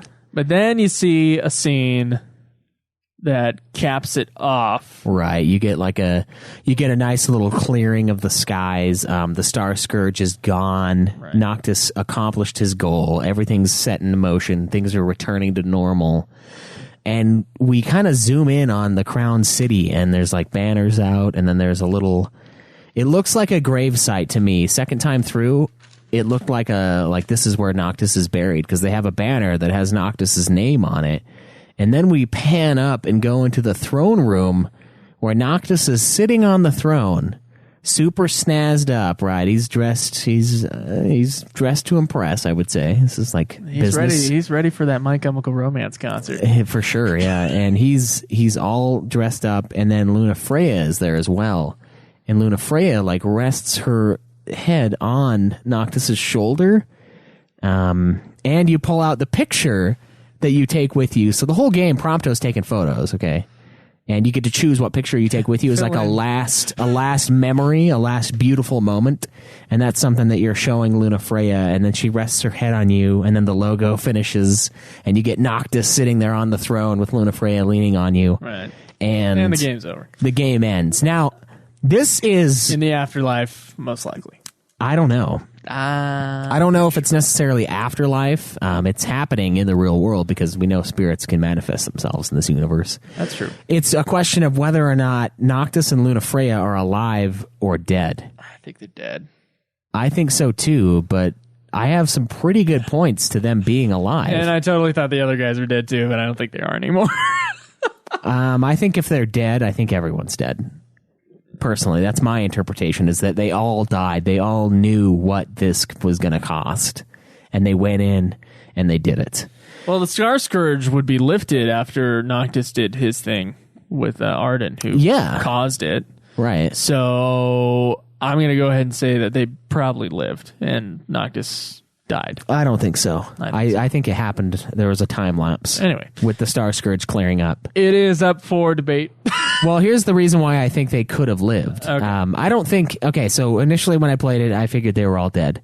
I do think the friends die. I think they die out there holding it off. I think the friends live and Noctis dies. Really? Yeah.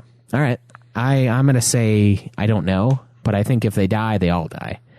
And my reasoning is it looks like there's a time lapse in between him killing what's his face, Arden, and the Star Scourge actually clearing and everything getting back to normal. It looks like there's some time that passes. Like it takes time for that to heal. That's why I think they're totally dead. They're out there fighting forever. And plus, Noctis took all the items with him. I mean, Noctis holds the inventory. I left them out there with their base health, and we know how the AI is in this game. If one of them gets down, it's going to take them a minute before they actually go over and help them back up. So they probably died. The thing that kind of turns me into thinking Noctis and Lunafreya could be alive in the end is this here. So Lunafreya is Arden in a way. She is taking on the Star Scourge. She's healing people. It's weakening her. We see throughout the game how she is becoming physically ill and almost like doesn't even want to continue on because she's so weakened by the blight that is the Star Scourge. Yeah, but she isn't cursed the same way Arden is. We don't know that. We don't know exactly how Arden's curse works. Because otherwise there'd be like a whole bunch of oracles down the line. I don't think that's the case. Like they would all be cursed with immortality. I don't know how many there have been. I almost think that like Arden like took too many and he became more demon than human or something. Maybe, but I mean we don't know how his immortality works. Yeah, and I guess you're right. I think Lunafreya, because we see her in that afterlife, we see her manifest herself to help you kill Arden in the afterlife, which means that she's there, which means she might not be dead. And Noctis, he might have just been brought to the brink of death rather than actually being fully killed, and is capable as the king, as the chosen king, of coming back from the afterlife and being alive again. That's why there is that part where he like looks like he's taking on the Scourge himself. You remember where he like goes up his arm? Yeah. They could be alive. I honestly, to this day, I thought the first time I played it, I was like, they're totally dead. Second time I looked at it and I was like, this is a completely open-ended story here. The only ones that I'm pretty fucking sure are dead are his friends. I'm pretty sure his friends are alive.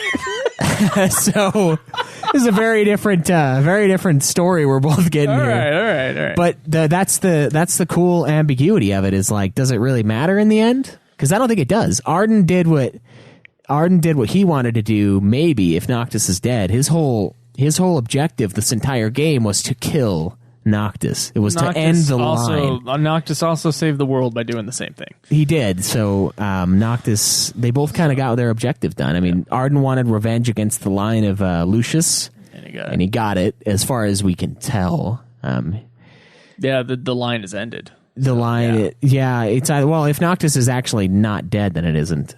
But Arden, as far as Arden knows, Arden got what he wanted, because Arden was there in the afterlife with him when he got like turned into feathers and went to dust. So Arden thinks he won, and Noctis also won by removing the Star Scourge. So it's kind of honestly, whether he lives or dies, I don't even think really matters that much. It's almost like, spoilers, end of Sopranos, where it's, they get cut off mid-sentence and you don't know what happens. Oh, I'll give you two more ambiguous endings. No Country for Old Men, and I'll give you Crouching Tiger, Hidden Dragon. Who knows? Wait, with her jumping? Yeah. Did she die or did she live? She totally fucking died. Are you kidding me? It isn't explicitly stated though, so I guess, yeah. No Country for Old Men is fucking confusing. It's a great movie though.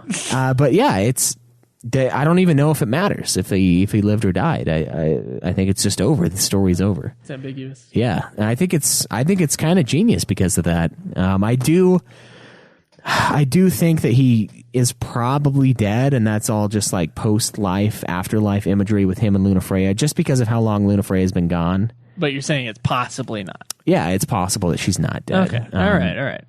I thought you were saying he's alive. No, I don't know. I don't know that he's alive. I'm leaning a little bit more towards dead, but there's nothing definitive in it. Okay. As far as I'm concerned. Well, all right, Schweiss. We did touch upon two big aspects that we didn't like, and we've touched upon some things that we do like. How do you feel about the story overall? Well, I think it's time to talk about this brand new game, and as honestly and openly as you can. I think the story was okay in this game. It is very simple, which is something I actually appreciate from Final Fantasy. I'm going to get on that. So the last big main series entry that we had was Final Fantasy 13. Now, Final Fantasy 13's storytelling is convoluted mess. Yeah, it's very top heavy, very front loaded, and by the time you get to the end, when you're actually seeing some of the stuff in fruition, you've forgotten what was going on. You don't really recall. There's no clear goals. There are clear goals in 15. There are no clear goals in 13. Yeah, the clear goal is the thing that the bad guy has been telling you the whole time. So Which it's like isn't really even that weird. Clear. No, yeah, and you only see that in the very, very end when you're like, oh my god, he's right. And then the game ends. And you're like, but no character acknowledges that. No, like, yeah, that was the weirdest thing. No one's like, oh, good on you, Bartandalus. Good on you. Like, they don't say shit. It's just over. I'm like, what? Anyway, no, I feel like the gameplay the story is good in Final Fantasy 15. I feel like there's a lot of things that they wanted to explore more, and they didn't, for whatever reason. I feel like there's a lot of story that could have been had in the World of Ruin when it comes to catching you up on the characters. I think that part of the story should have taken 4 or 5 hours rather than less than 1 to get from World of Ruin, where your character suddenly becomes Keanu Reeves, to end credits was like an hour and a half, only because I took 20 minutes to choose which awesome photo I was going to bring in the second time. Which joke photo, as it were. Ended up with Arden. It was fantastic. Second choice was Cindy Cleavage. I kind of think that one would have been funnier, given that they like Luna Freya is like looking at it with you. But it felt like there should have been a lot more with the Emperor. I felt like he was a character that I was very interested in, even from Kingsglaive. That guy, I was like, man, this guy is like trading blows with the king here. He just turns out to be a pawn in Arden's scheme. Yeah, and it's like, even if he ends up being a pawn, I would love to have seen more development from him. Like Aranea, a character that we haven't talked about yet, a mercenary that was employed by the Empire that we end up fighting at one point in a Dragoon-esque fight. She ends up like leaving the Imperial Army because shit gets crazy with the fucking demons, right? She finds out that they're turning people into demons, and she's like, I didn't sign up for that shit. Yeah, and so she kind of becomes a helper every once in a while. She'll run around and help you with. She was pretty much a nothing character though after like an hour. Well, I like her character a lot, but she's not involved. Right. So yeah, nothing as far as the plot. Sort of a side character. As a plot device. Ravis is inside kind of the same category of one of the characters you pick up and then you leave. And then I feel like they wanted to do a lot more with Ravis too. That's a part of the story that I was like, I saw him in Kingsglaive and I was like, oh, this guy's going to be a player. This guy's going to be part of this overall scheme. And he was very loosely, and it almost seemed rushed. Like they explain a lot of stuff with like a really small cutscene and then a bunch of little notes lying around. Like they didn't have time maybe to flesh it out as well as they wanted to. And it's in moments like that where the story sort of falls short. And I mean, I would argue the same for Sid, the character Sid that you meet throughout the game, who you find out is like a longtime friend of your father's. Him and Gladiolus's dad, your dad, and that black guy from there's some other dude from Altitia that they're all buddies with, and they went on a similar adventure as kids. They they went out and did it. It almost has a Final Fantasy X feel, where it's like you're following in the footsteps. Their great adventure is hinted at very vaguely, and it's like, yeah, we went on a grand adventure a long time ago. We went to the city. We did kind of the same shit you guys are doing, and then it says that while it zooms in on a photo of all of them, and then that's like it. And I'm like, what? I want to know. I want to know about that. I want to know what happened there. I want to get more story, more lore on what your dad did as a kid. I want to see what happened with them. I know we have Core is a character that we got, and he was supposed to be an original party member. And looking at old screenshots, there were 5. It was Noctis, Core, Gladiolus, Ignis, and Prompto. And now he's been reduced to a character who seems very important at times. He's like, Core is a big deal.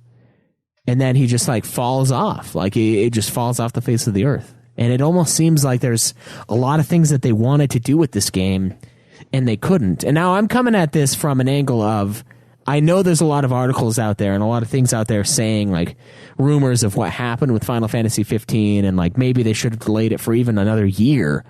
To be honest, with some of the stuff that you've been hinting at, but I haven't read any of that. This is all just what you feel. Yeah, these are all just observations I've made in the game, and the most egregious one is definitely the World of Ruin. Like that should have been such a powerful section of the game where you're just coming back and you're like seeing what happened, what they had to do to stay alive, and you only get. You get a secondhand story from a kid who was in the game for like an hour, and he wasn't even really that important. His grandpa was just an ally of the fucking King's Guard, the Crown's Guard. Like that's what he was. He was just this grandchild of the Crown's Guard guy. Now he's the vehicle for catching me up on the last decade of story. I'm like, what? I want to see it. I want to experience it. I at least want to experience the world. And I felt like that part was really lacking. One really big positive I would give the game is Arden as a villain. I think is really fucking good. Really good bad guy. And I thought he was terrible in Kingslave. Yeah. There was something about like his voice work with his mouth movements like didn't work in Kingslave, and I was like, what the fuck is this guy? Yeah. Why is he here? It's random as shit. I don't know what his fucking purpose is. Obviously it's clear to me now, but still Kingslave sucks anyway. But like, yeah, the whole time he's just getting you to do his bidding in a way. He's like, yep, collect all this stuff, get all the power, and I'm gonna kill you. In the end, he's like leading you along in some sick and twisted way just to try to kill you in the end, and he's convinced. It is much more clear than the Bartandalis way. Oh yeah. Oh man. Especially going through way better bad guy. especially going through the game a second time, like the whole interaction with him and Shiva, where he's like telling Shiva like, "Oh wow, that's the same face you wore the day." Boom, and like that scene is great. Yeah, that's him. Great. That's him tying it all in. I mean, there's like an issue of the magazine thing where it shows Gentiana on it, and it's got what looks like the Chosen One, and it's Arden, and he's out there curing people. There's like an issue of that weird astral, whatever the fuck, the astral mag, book, yeah, that has that, and that's what he's referencing. He's referencing, oh yeah, I know who Shiva is. It's like, yeah, you're this, and then he gets like frozen, and I think his character is probably one of the strongest suits in this game.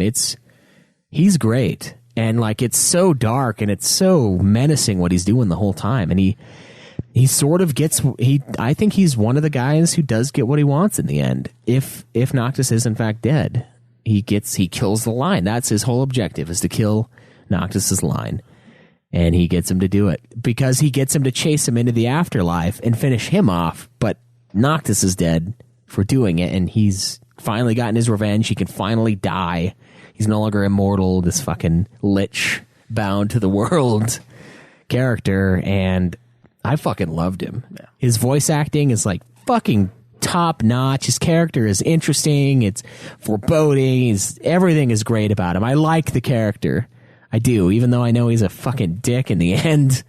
We'll have to rank the bad guys later and see how he. Yeah, because he's high. I would say he's way up there. Yeah. As far as like success and character motivation, I think they combined the best of both worlds with Sephiroth and Kefka, where they made him get what he wants. They made him destroy the world, turn it into darkness, and they also gave him a reason for it, rather than just pure insanity, which is something I love about Eastern mythos kind of stuff. Like they have a reason. You know, he's doing this because he was betrayed. He's doing this so that he can die, because he doesn't want to carry on being this evil, vindictive asshole. Essentially, he's ready to die in a way, I would say. I don't know if he for sure thought he was actually going to, but that's another part of the story that I think is interesting to explore as well, because we don't know for sure. Maybe he was just trying to kill Noctis and figured he would rule afterwards. I kind of like the idea that he knew he was going to probably die, but he knew that that the only way he could die was by getting Noctis to come into the afterlife with him, so he could, take out two birds with one stone, essentially.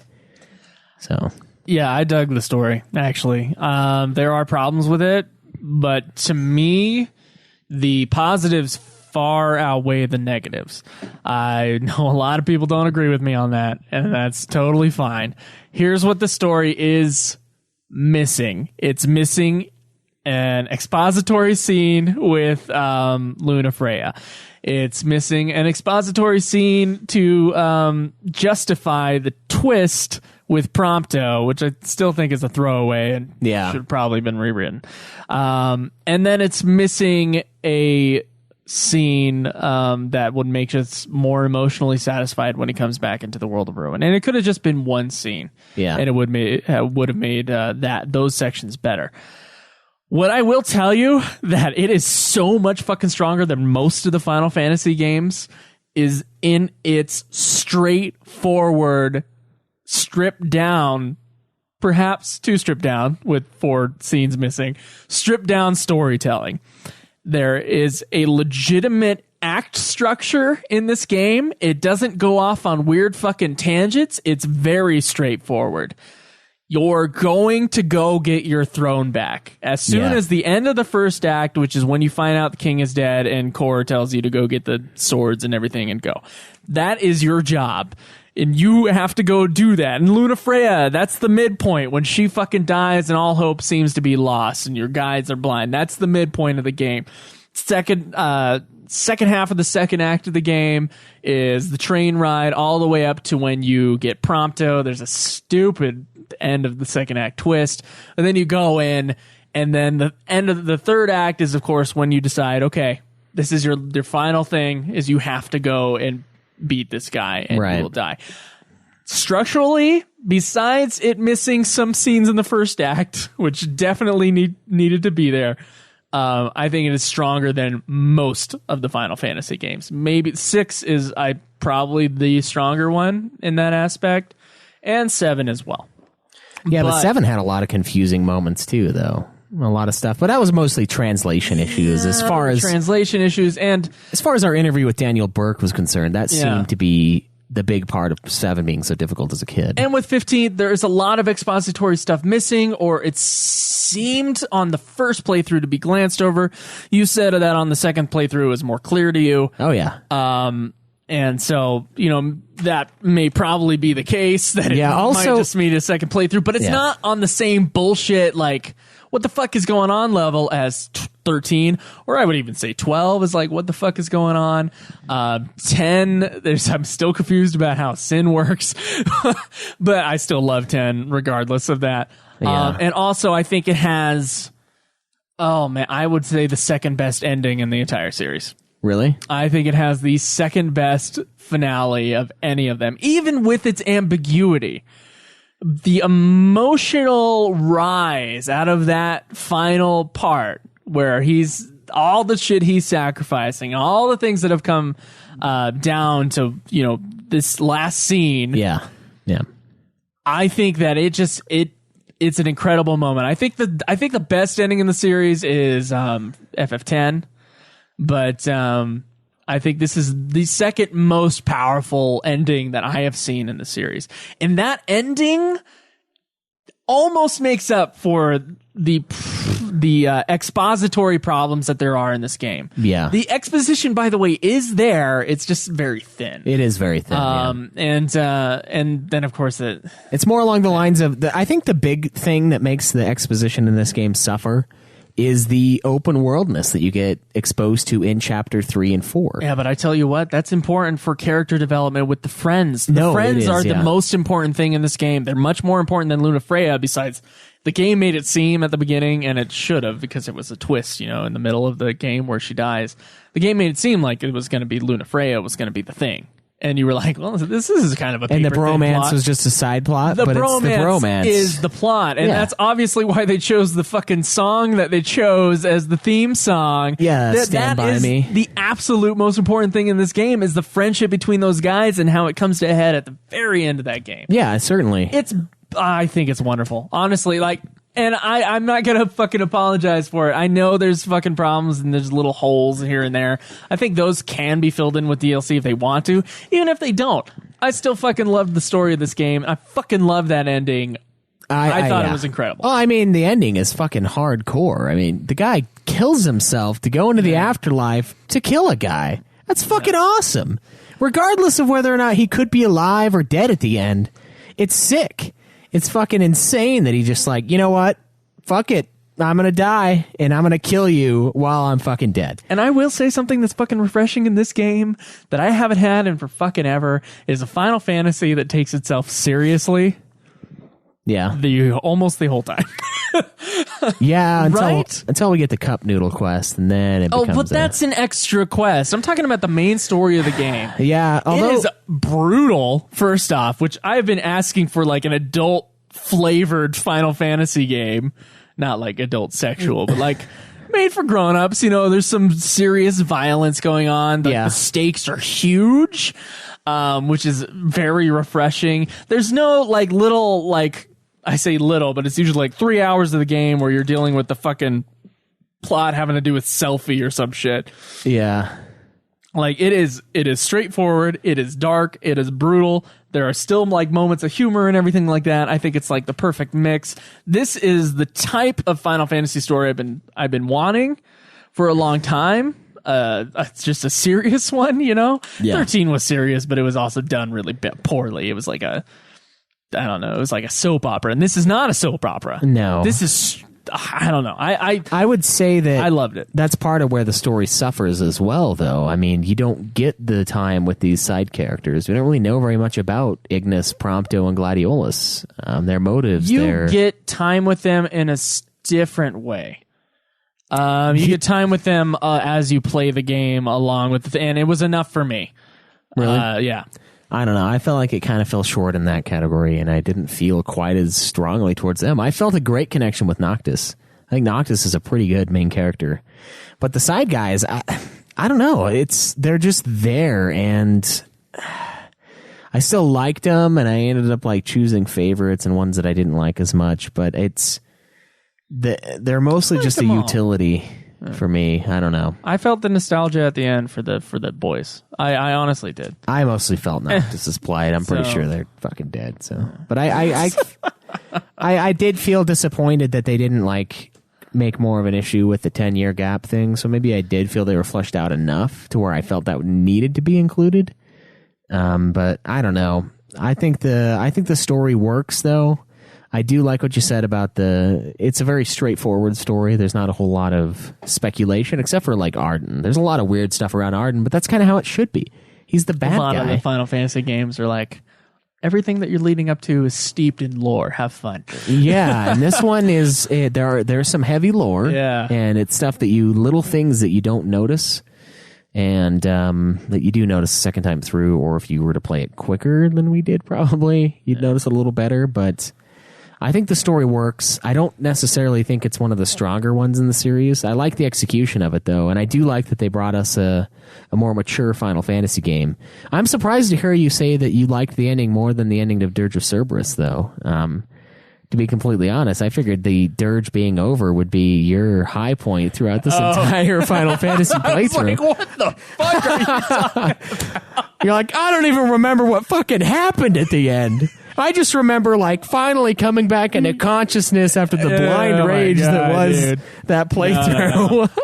No. I honestly, as far as the main series games go, I mean, I'm still playing through spin-offs, and, you know, Crisis Core was kind of an underperformer for me personally, which I was always told the ending's amazing, but the endings is what you see in FF7 plus a little bit more. Can you tell that Tabata has a style, though? I can. You can tell it's a Tabata game. I can tell it's a Tabata game. So that I think his stamp on it, I think, is stronger than Nomura's. Yeah. Obviously Nomura.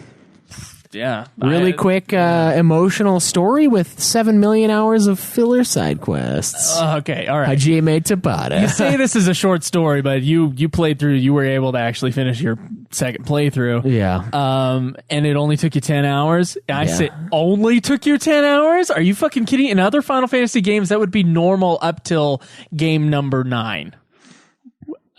So 7 I for would 10 hours? No. 10 hours of only story. You can speed run that game in less than that. 7 is Which like, is all, and if you're talking about all story, I'm telling you, man, it's about that same length.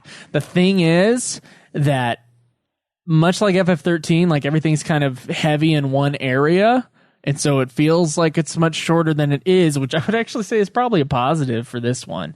13 feels longer than it should be. Besides, you're dealing with 12 hours of story. It's a longer story. But those earlier games, I think it's about on par with 8 to 10 hours for just the story content. I think that's about right. I think it has like 7 hours of cutscenes in it. FF10 had 10. So I don't know if it's that far off. Yeah, I don't know. FF10 had 10 hours of cutscenes. Final Fantasy 15 had 10 hours total cutscenes. Okay, all right. Gameplay. All right. So it's not super short though. I get what you're saying. It is very light, and I would say when I went into the open world, there was almost no story up to that point. My problem with the other Final Fantasy games though, like FF12, they always take detours in the plot that take forever. And it's just to add more areas to the game and add these little subplots. So you're talking about these side characters. There'd probably be a whole, if it were a different Final Fantasy game, there'd be a whole entire section for that side character. Yeah. But this game, stripped down, which I liked it this way. I thought it was a plus for this game. Stripped down, it just said, it treated him like a movie. It treated him like a side character in a movie. Yeah. It's just like, that's not the point of this game. They're there to support you, but the point is this. And it went right for it. So, all right. I don't know. I disagree with you, obviously, on the story a little bit. I appreciated most of this game, despite the fact that it does have some flaws in it. And I would say those flaws are, besides the 2 scenes that I have the most problem with, Prompto and the coming back to the World of Ruin, I think they're minor. All right, that's fair. So, World of Ruin minor. I said besides those. Oh, okay. Sorry, I wasn't listening. I just heard minor and then World of Ruin, and I was like, triggered. No. Okay. I think expository scenes with Luna Freya and with Ravis, those are minor for me. You don't mind those? No. But do you feel like it could have been more fleshed out though? Like it should. Like it's almost like Luna Freya especially should have been more fleshed out. It's like watching season 5 of Game of Thrones. Okay. They do a lot of stuff in season 5. About Game of Thrones so much on this show. That's not right. Well, this Final Fantasy is very Game of Thronesy, I would say. It seems to pull from that universe. They try to do a lot of things with Dorne, right? And Dorne does not go well in that season. You know it. I know it. Everybody knows the it. Actresses are fucking terrible. They mishandled Dorne, and you know what they did at the end of that? They fucking killed everybody. They're like, you know what? Fuck it. Dorne's gone. And I kind of feel like that's what they did with Ravis and Luna Freya's character. They're like, you know what? This fucking thing, we said September 30th. It's going to be November, and we're just going to cut that shit out, too. And maybe it'll be put in later. And you know what? I hope it is. But as of right now, I can tell that they almost wanted to go more into that. And like the general guy, the guy that sounds like a fucking orc when he's with the king, the guy's like, yes, the preparations are almost complete. That guy seemed awesome. We don't ever see him again. It's like just there. And I'm like, what? You're going to give me this fucking dude? I don't think it needs to be a 1,300-page novel. I'm okay with dude. With some characters dropping off like that. Since they're not the main character and they don't support the main plot, it doesn't matter to me. Yeah, and you know what? I understand your want, but I also disagree with They it. do. They probably did support the main plot. They may have at one Why would they have him in there then? You know what they do with Game of Thrones when they bring it from the book to the TV show? They condense it. They say, okay, these 5 people did these 5 different things. Now it's going to be one person. It's going to be Jorah who gets grayscale. It's going to be them that do this guy that does this and this. But they don't have a source material. Well, I guess they sort of do. But I don't know. It just seems bizarre. But it's not necessarily a super bad thing. And it's just like little things that I kind of wish they would have explored that I'm okay with them not to some extent. But I can tell it feels like they wanted to do more with it, but they probably just ran out of time. I like the straightforwardness. All right. Yeah, personally. Anyway, so I think anything else you want to say about the story, Schweiss? I found its ending to be satisfying. I thought the I think they did a good job. Okay. And I do think that Tabata is capable. I definitely think he has a soft spot for sad endings and like really shitty things happening to his characters throughout. But I don't think that's really a bad thing. I mean, especially within the Final Fantasy series, like you said, we don't get these adult Final Fantasies very often. I think 12 skirted with it. Okay, 12, had with a lot Bosch of it. and You're right. Balthier heavy on that end, but the main characters not so much. This one, And that was the good parts of 12. yeah, the parts that they didn't throw in last minute to appeal to a younger audience. Fucking damn it! But in this one, it's throughout the whole thing. Like King's dead early on, And I think everyone's I trying think it's to pick better up the written than pieces. 13. One thing. Oh, another point that bugged me: Gladiolus and Iris. Their father is dead. They know their father is dead. They don't care throughout the whole thing. They don't seem to get emotional. There's the one scene, I guess, in right before you fight Titan where Gladiolus freaks out at Noctis. He's like, you know what? It's hard for all of us. But that's it. Nothing from Iris. She seems extremely emotionally charged as a character. She's always trying to like get with Noctis. She has like a crush on him, and she's like Did really. you think early on that I was like, maybe Noctis should get with Iris? Yeah, until I found out she was like 15, and then I was like, oh God, I need to go cleanse. I misjudged the age of this character. But that kind of felt almost like a Tifa Aerith thing to me for a little bit. I was like, maybe it should be her. But that was misleading. It wasn't the case. So. I almost say it might have been explored, but they didn't. They cut it. Iris definitely wanted it to be that way, but I don't know if Noctis might have felt more towards her than he did Luna Freya, but it might have just been as like a little sister thing. I don't know. I'm not 100% sure, but that did feel like I wonder if he's going to get with her instead. Like maybe I'll have an episode where I like try to be counterculture and be like, well, Iris, but definitely not now that I know. Maybe Iris getting with post-game Noctis after she's aged a little bit, if she can accept his old manness, because now he's like 30. But I don't know. I feel like the lack of emotion from Gladiolus and Iris, though, it's something missing. Their dad's dead. He died protecting the king. They know he would have died protecting the king because he is the king's sworn shield. And the king's dead. And their dad's dead. But it just doesn't seem like they have any sort of reaction to that ever throughout the game. And the big reason why I think she would have is she got emotional. They both got emotional over Jared, Talcott's grandfather, getting killed. It can only be Jared. But they have no emotion towards their own father dying. What was that? Like, you remember that scene when Jared dies, when Talcott accidentally gets his grandfather killed, and they're like mad. They have emotion. Iris is crying because this guy died. This friend of the family died.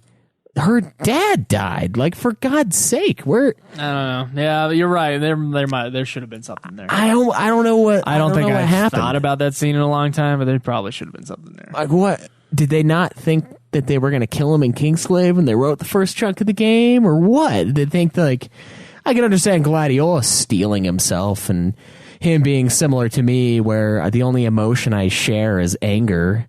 Every other emotion, it's just like I'm steel-faced about. I can get his character doing that, but not his sister. Not the way she teared up over some old guy dying that was about as connected to the plot as she was. Maybe even less so. But yeah, that's another thing that I noticed when I was playing, that I was like, I don't know. I felt like that was a missed thing, a misstep even. But overall, though, I did enjoy the story. I did like how it was straightforward. You're right. There's not a whole ton of really confusing stuff, except for where it kind of should be confusing. The ending and Arden. I think that stuff being weird and not really understanding exactly who he is, I think it's fine. Right. I think that stuff was great. So, okay. Overall satisfied, I'd say, with the story. Right. Well, after some time, we can finally talk about gameplay. Yeah.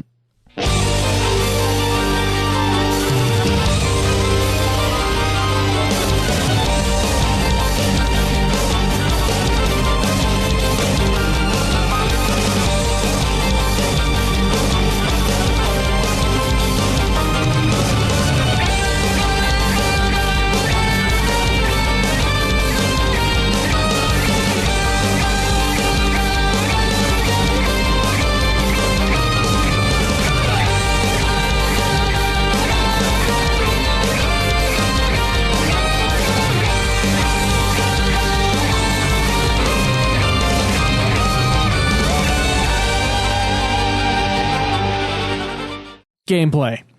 So they changed up a lot of things from the previous Final Fantasy games, except maybe 14. That is that the combat is now an action game, as it was planned to be during Versus 13. Of course. And they like to do that with the spin-offs. Taking a lot of stuff from Kingdom Hearts, which is, of course, another Nomura game, which is how this game started out. Yeah. And what do you think about the new battle system, Schweiss? It's crazy compared to the other Final Fantasy games before it. I mean, it's so different. It is very different, and I had a lot of fun with it. It is Kingdom Heartsy in a good and a bad way. It's usually pretty simple to get a hang of. Circle for attack, square to block. You can switch your weapons around pretty quickly, do some sweet combo moves. I love the warping. The warp strikes, that is amazing. I think a lot of that stuff is really fun. However, the game, I feel, does suffer from some of those same strengths. The ease of the combat, you seriously don't even press the button. You press it one time and your guy just like does his attacks. You hold circle down for most of the game and then occasionally hit square. Well, I think that opens you up for the tactical aspects of this game, which is, of course, like a huge part of the game is warping out, figuring out your situation, blocking and parrying counters as well. Yeah. I would say, or the fact that you have to get behind an enemy to do more damage. Yeah, blindside. I would say the combat itself is it gets stale at times, but the execution of the combat is what makes it fun. So it's all the other things. The actual holding of the circle button go together. Yeah, is not fun. Okay. It's mindless. So you wish it was more of a direct action sort of thing. I don't know. I actually like the way they execute it. I just think that the control scheme is kind of bizarre. Like you just hold circle. But I do like the idea of, let's try to get behind this guy. So I'll do a warp. I'll untarget him, do a warp, get behind him, do like a link strike, which does extra damage. I love the limit break replacement in this game, where you summon the armigers and you go Super Saiyan and you just launch them at each other. And then I love the techniques that your characters get, Ignis, Prompto, and Gladiolus. You get to customize those. Certain ones are great in certain instances. Getting Ignis's Overwhelm and equipping the bow. You remember me showing you that thing? You like Noctis has the bow armature on, and it's just like it's fucking nuts. Like there's so many crazy different things you can do. Fighting certain monsters especially in the Castlemark bonus dungeon, which is bullshit, by the way. Couldn't finish it. There's certain enemies that won't take physical damage, but Prompto has a little move where he shoots out the gravisphere and they can take gravity damage. And that's just what I had to use. Like I was like, well, I gotta use magic, so let's just throw this one on and I'll just dink around until I get his the little technique bar filled up. That kind of stuff I thought was really fun. And it's weird with this game. When the first little bit in, I hated the combat. I hated it. I thought it was hold circle and hold square all fucking day, and that's your life. Right? I didn't get it.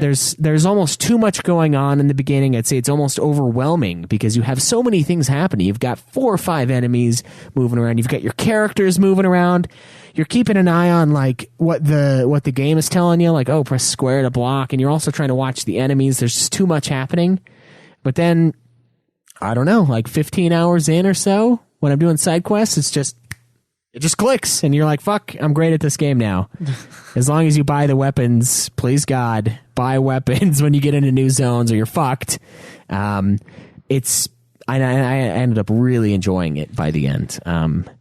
I think it's a weird thing. Like everyone was going off about how awesome the gameplay was, and at the beginning I was like, well, I loved it in the Disque demo, except for the blocking, but they greatly improved the blocking with the actual game. Yes, the blocking in the Disque demo was fucking awful. Yes. I'm like, oh, it says hit circle, but not really. And it's like, when do I hit it? It's like counter, but counter means you block and then hit again. And like there was like a range of motion for the enemies. Yeah. You remember that shit? Yeah, that was terrible. Yeah, way better now. This is great. I loved using the environment to my advantage.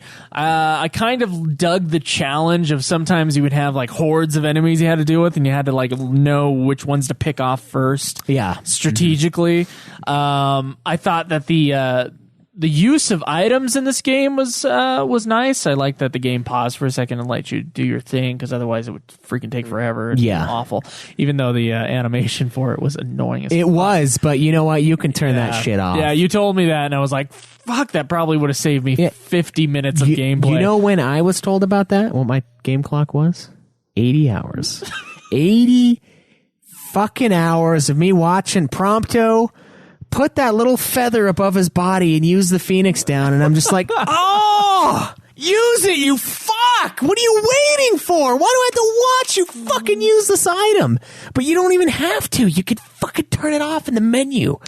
I liked the new change they did, because before you had, okay, Noctis will do 5 strikes in a row, and each will be a different weapon. That's what we thought we were going to get with the game. Oh, yeah. But what we got with the game is that you can switch weapons based upon, like, strategically when you want to use a certain weapon. Right. So let's say you're dealing with a crab or something, you would use a much heavier sort of broadsword instead of maybe your main kind of fast weapon. Yeah, with them, actually, the spear was the best weapon. Okay, I never had. I think I had a spear once, and then I chucked it. But yeah, each enemy, like you're saying, it almost has a Final Fantasy X feel in that way, where, okay, this character's good for taking out this enemy. Yeah. Until you're 80 hours in, and then Oron's Everything. attacking with like max speed and his fucking steamroll. But there's like a strategy to it. You can do the game at a low level because of that. There's like certain enemies that are weak to certain things, and I think that's very intuitive. Also, the magic system in this game is, I didn't like it just because I thought using it was almost a waste of time, although a lot of people like it, and it does do massive damage when you use it, but it also hurts your own party. Yeah. But I think for like the concept of how magic is used in the world, I think it's one of the best examples of that in the series. So you're not getting the spells from the summons or anything like that. Like, you gain the magic, and it's like the perfect version of the draw system from FF8. You gain the magic, and you use that magic in combat, but it's actually something that means like a lot. Yes. And of course, you can mix and match certain types of spells and everything like that, and level up certain spells and all that other shit. And it's a much more complicated system than that, but it's almost like a magic grenade. Yeah. And it's used for like large tactical areas or big bosses or something like that, or if something has a weakness to a certain type of magic, you would then use the magic grenade bomb. So I didn't use magic that much because, you know, I like to hack and slash things, but I know you used it quite a bit. Yeah, I like the magic. Suck on that, Stolas. I thought the magic was very intuitive. In fact, it bugged me at first, though. I will admit. Taking mass amounts of damage, watching my characters freeze and like get hurt by my own spell, I was like, God, I don't ever want to do this again. But when I started playing around with the Expiricast and various other elements that the magic has with it, I ended up having a lot of fun with it, and it definitely serves a purpose. I can do like 40,000 damage with one spell in that post-game dungeon. I'm doing like 40k. And just right there. Just 40,000, boom, done. Dealt, fucking over. It's something that I would probably explore more if I were to do a level 1 run of this game, which is where you equip the post-game item, start a new game, and your characters are all sitting at level 1. And I think magic would be a lot more important then, because you could break that 30,000 without having to level up your characters and get the stat boosts and stuff like that. But I don't know. I kind of liked it. I think it was they had some great animations for the magic too. And this is something that makes me hard in a Final Fantasy game. All right. Is like when we played FF4 on when I played After Years on PSP, the magic, the way it looks, amazing, right? It's fucking cool. Like, I love it when the magic looks cool. And Final Fantasy 15, it looks fucking awesome. It does. And it interacts with the world around you. When you cast an ice spell, there's ice. Like, everything's frozen. Your characters, their costumes, everyone gets like iced over. If you're in a lake, that part where Ignis is blind, I used an ice spell, and it froze the lake around my legs. Oh, that's cool. I didn't know that. I was stuck in the lake because I froze the lake. I was like, dude, this is like just a little thing, and it's so fucking cool. The electricity, you know, fries the area around it, the fire, all of that. Yeah. I liked it. I think it's more of a thing that I kind of like the Curecast, honestly. Like, you can attach a couple potions to it, and you can just pull all your health back up instantly. Oh, that's awesome. So in that post game where you get locked out of items, that's kind of your only fucking saving grace. I see. It's still impossible for me, but it's, I don't know. I dug the magic system. I felt like it was I felt it was overpowered in the beginning with it doing damage to me, and I thought I wasn't going to mess around with it. But then I decided, I'll play with it.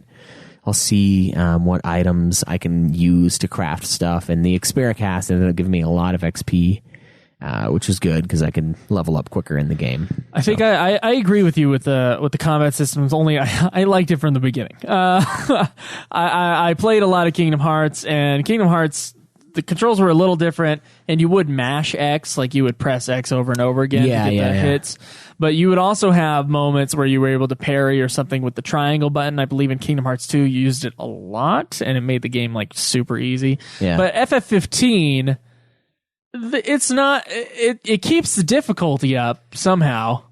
By like tactically, it's difficult, sort of with certain enemies at certain levels. And so in that way, like it keeps everything at the right place. It's not like you're mowing through things like in Kingdom Hearts, unless you do get to high level like we did, because we did so much shit in the game. Even then, though, the items aren't that. It's not like Final Fantasy 12 where you're just one-shotting. I mean, there are some guys who you will one-shot. The level 2 guys at the beginning of the game. Yeah, but like later on, I had hit people 3-4 times before they died. So they got some HP. So it's more than just button mashing to kill. It's almost the tactical stuff around that. Yeah, and that's what I'm saying. That's the part I like, not necessarily the button mashing. It's all together for me. It's like everything is the battle system. So I dug it. I dug the gameplay in this game. Yeah. It's not perfect. The biggest complaint I have as far as gameplay is concerned in this game, besides the X button in exploration, is the camera. Oh, you think? Camera will get you killed. The camera, unlike in Kingdom Hearts, which had a pretty good camera, not the greatest, but a pretty good camera, this camera, what happens is it just goes everywhere. You have free range camera until you lock onto an enemy, and then the camera will pull you in, and you'll be locked onto the enemy. But sometimes with the distance that it gives you for the camera space to the enemy, there's like a bush in the way or something. Like in the open world, this is something I ran into way too often. I would zoom in on an enemy, and all I would see was a bush. And like there's a bush, but I know there's like 6 enemies around the bush, so I'm like, I'm just holding circle down, like, hope I don't get hit. Yeah. I'm like, geez, guys, like, fuck. I mean, I like the idea of having the camera like FF12s where you can move it around until you lock on, and then it's like, whoa! It goes like ADHD. It hyper focuses on the target, and you just get put into these weird corners where the camera just like fucking. It's like the game's just trying to come up with a reason to kill you, is what it is. It's like, how can we make this not okay? I want to kill him with this guy. It's not the first time we've had camera problems in a Final Fantasy. No, God, definitely not. 13 had some camera problems at times too. Mostly map though. Yeah. And this one's map a lot better. It went back to the 12 map, the perfect map, right? Where the map doesn't flip in the menu when you click the fucking map button, so you never know where the fuck you need to go. You can change how the map is sort of made. So I made it so that the map was always pointing north. And that way, when I was looking at like the world map and then trying to figure out where to go next, if I was walking or using a chocobo to go somewhere, I would like never have a problem. Yeah. It is a way better map than the 13 map. Yeah, no, it's great. I definitely share your harbored hatred for the camera. And it's not that often that it happens, though. But it's always frustrating when it does happen. In a dungeon, like, it is bad. That's true, yeah. Because it'll get hooked on a wall or some shit. And because the camera, like, I can't see through the wall. Yeah, it's almost like the camera is a sentient part of the game, and like it's alive. It's like you're getting an actual floating fucking drone or droid or whatever the fuck those. Yeah, they're drones, right? I would say it's not alive enough. It doesn't follow your character. Yeah, and it right. gets, but it like gets stuck on shit, right? So it's like a drone that you're flying in to spy on somebody, and you like it's stuck on the wall. I mean, and it you can't will really readjust when you use like the lock on or whatever. Sometimes depends on the area you're in whether or not it works. Yeah, I would say. So that's probably the worst thing. Dude, no. Okay, maybe. The X button, the control scheme for world map. I was going to get to exploration here next. Is a thing of hell, is what it is. It does not work for me. X is the all-encompassing button, right? X is what you use to click up, to pick up items. It's what you use to jump on your chocobo. It's what you use to select, what you use to talk. Oh, and yeah, it's also what you use to jump, because there's not, 3 other fucking controls that you can use instead of it. Because you can warp strike wherever you want. Doesn't need to be that way. You can crouch whenever you want. Also doesn't need to be that way. Or, oh my goodness, I have an idea here. When you press the X button on something, it could pop up 2 things and you would just pick one, Yeah. You know what I think they should have done? Almost like a FF14-ish sort of quest or something like that. I think they should have had how there's the bitching of the X button is going to pull in another part of the gameplay, which might seem skewed, but it's not. You know how you can take cover behind stuff? You press square and you kind of crouch and it regens. It brings you back up to your second health bar. Yeah. Take that button out of the open world. Make square only, make it to where you can only crouch and hide when you're in combat, and make square the jump button outside of combat. So it's like the interact button, can be X, and then your character jumping and crouching in battle can be square.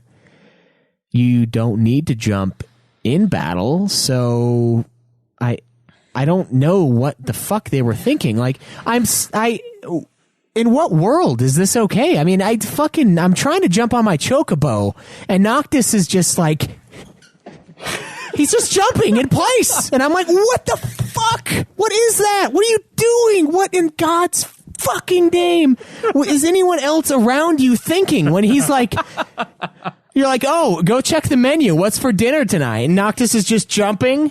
And they're like, yeah, what's for dinner? What are you doing? What in God's fucking name were they thinking when they made X the all things button? I just remember going through a certain part of the game where you had to follow someone who was walking normally, but walking normally for Noctis is kind of a pain. You gotta barely press the forward button. And my thing was I wonder, okay, if this was real and Noctis was moving the way that I'm having him move, he would be considered the worst spaz of all time. Yeah, he can't sit still. He's just still. He's running around in fucking circles. He's jumping every time he's about to talk to someone. He's like, oh, okay. Yeah. Now I'll talk to you. It's insane. Yeah, Wendy One brings up a good point. If you hold the button, he will pick up items. But that's only if you hold it. To me, And sometimes when you press X, it does just interact with the thing. He doesn't always jump. My biggest problem with the X button is okay, that sounds terrible. By the way. It does. It's me pounding the fucking mic against my forehead. Which is something they should have done when they put this fucking control in. I had a quest flagged at the same time one of the main quests was flagged on the same guy. And what would happen is around one end of the table, the X button would come in and out where it would be the quest. And on the other end of the table that I had to move to, it would only allow me to select the main quest that it was on. And I was jumping around in between because I was trying to get the extra quest. And I'm like, why the fuck is this a thing? Yeah, there's a clip of me on YouTube doing that exact thing. It was in the marketplace in Lestalem. I'm trying to talk to the guy, but there's the one corner is quest mode, the other corner is shop mode, and I'm just trying to talk to the guy. So the thing is popping in and Noctis is jumping and I'm like, fuck, just talk to him, you fuck, you little fuck. Just ask him the question. Buy some stuff. What the fuck is happening? And it's like crazy. I'm like, what? I'm not moving at all. And this thing is like, oh. It's like the meme with the guy who's got the fucking, the fishing line. He's at the dollar and he's like, almost there. Oh, you almost got it that time. I'm like, fuck you, man. It's an AT&T commercial. Jesus. Oh my God. The fucking Lestalem area, because there's the guys with the side quests and they have a shop too, but like the right half of their fucking body is like, oh, this is the quest half, and this is the like party in the back, business in front fucking thing. That's the worst part of the game. Yes. Besides the camera. Yes, God. And even the camera has something to do with that, because you're like pointing at something and then it kind of just like, I don't know, like a lazy eye, it just kind of goes off, and now the X button is no longer to be pressed. God, no, I am so glad you brought up the thing with the marketplace, though. Like, or like when you get to, Jesus, I'm Stalin, Altitia, and you're trying to I'm trying to talk to the guy at the bar who was friends with your dad, and I couldn't, man. I was like, it was jump after jump after jump, and I'm like,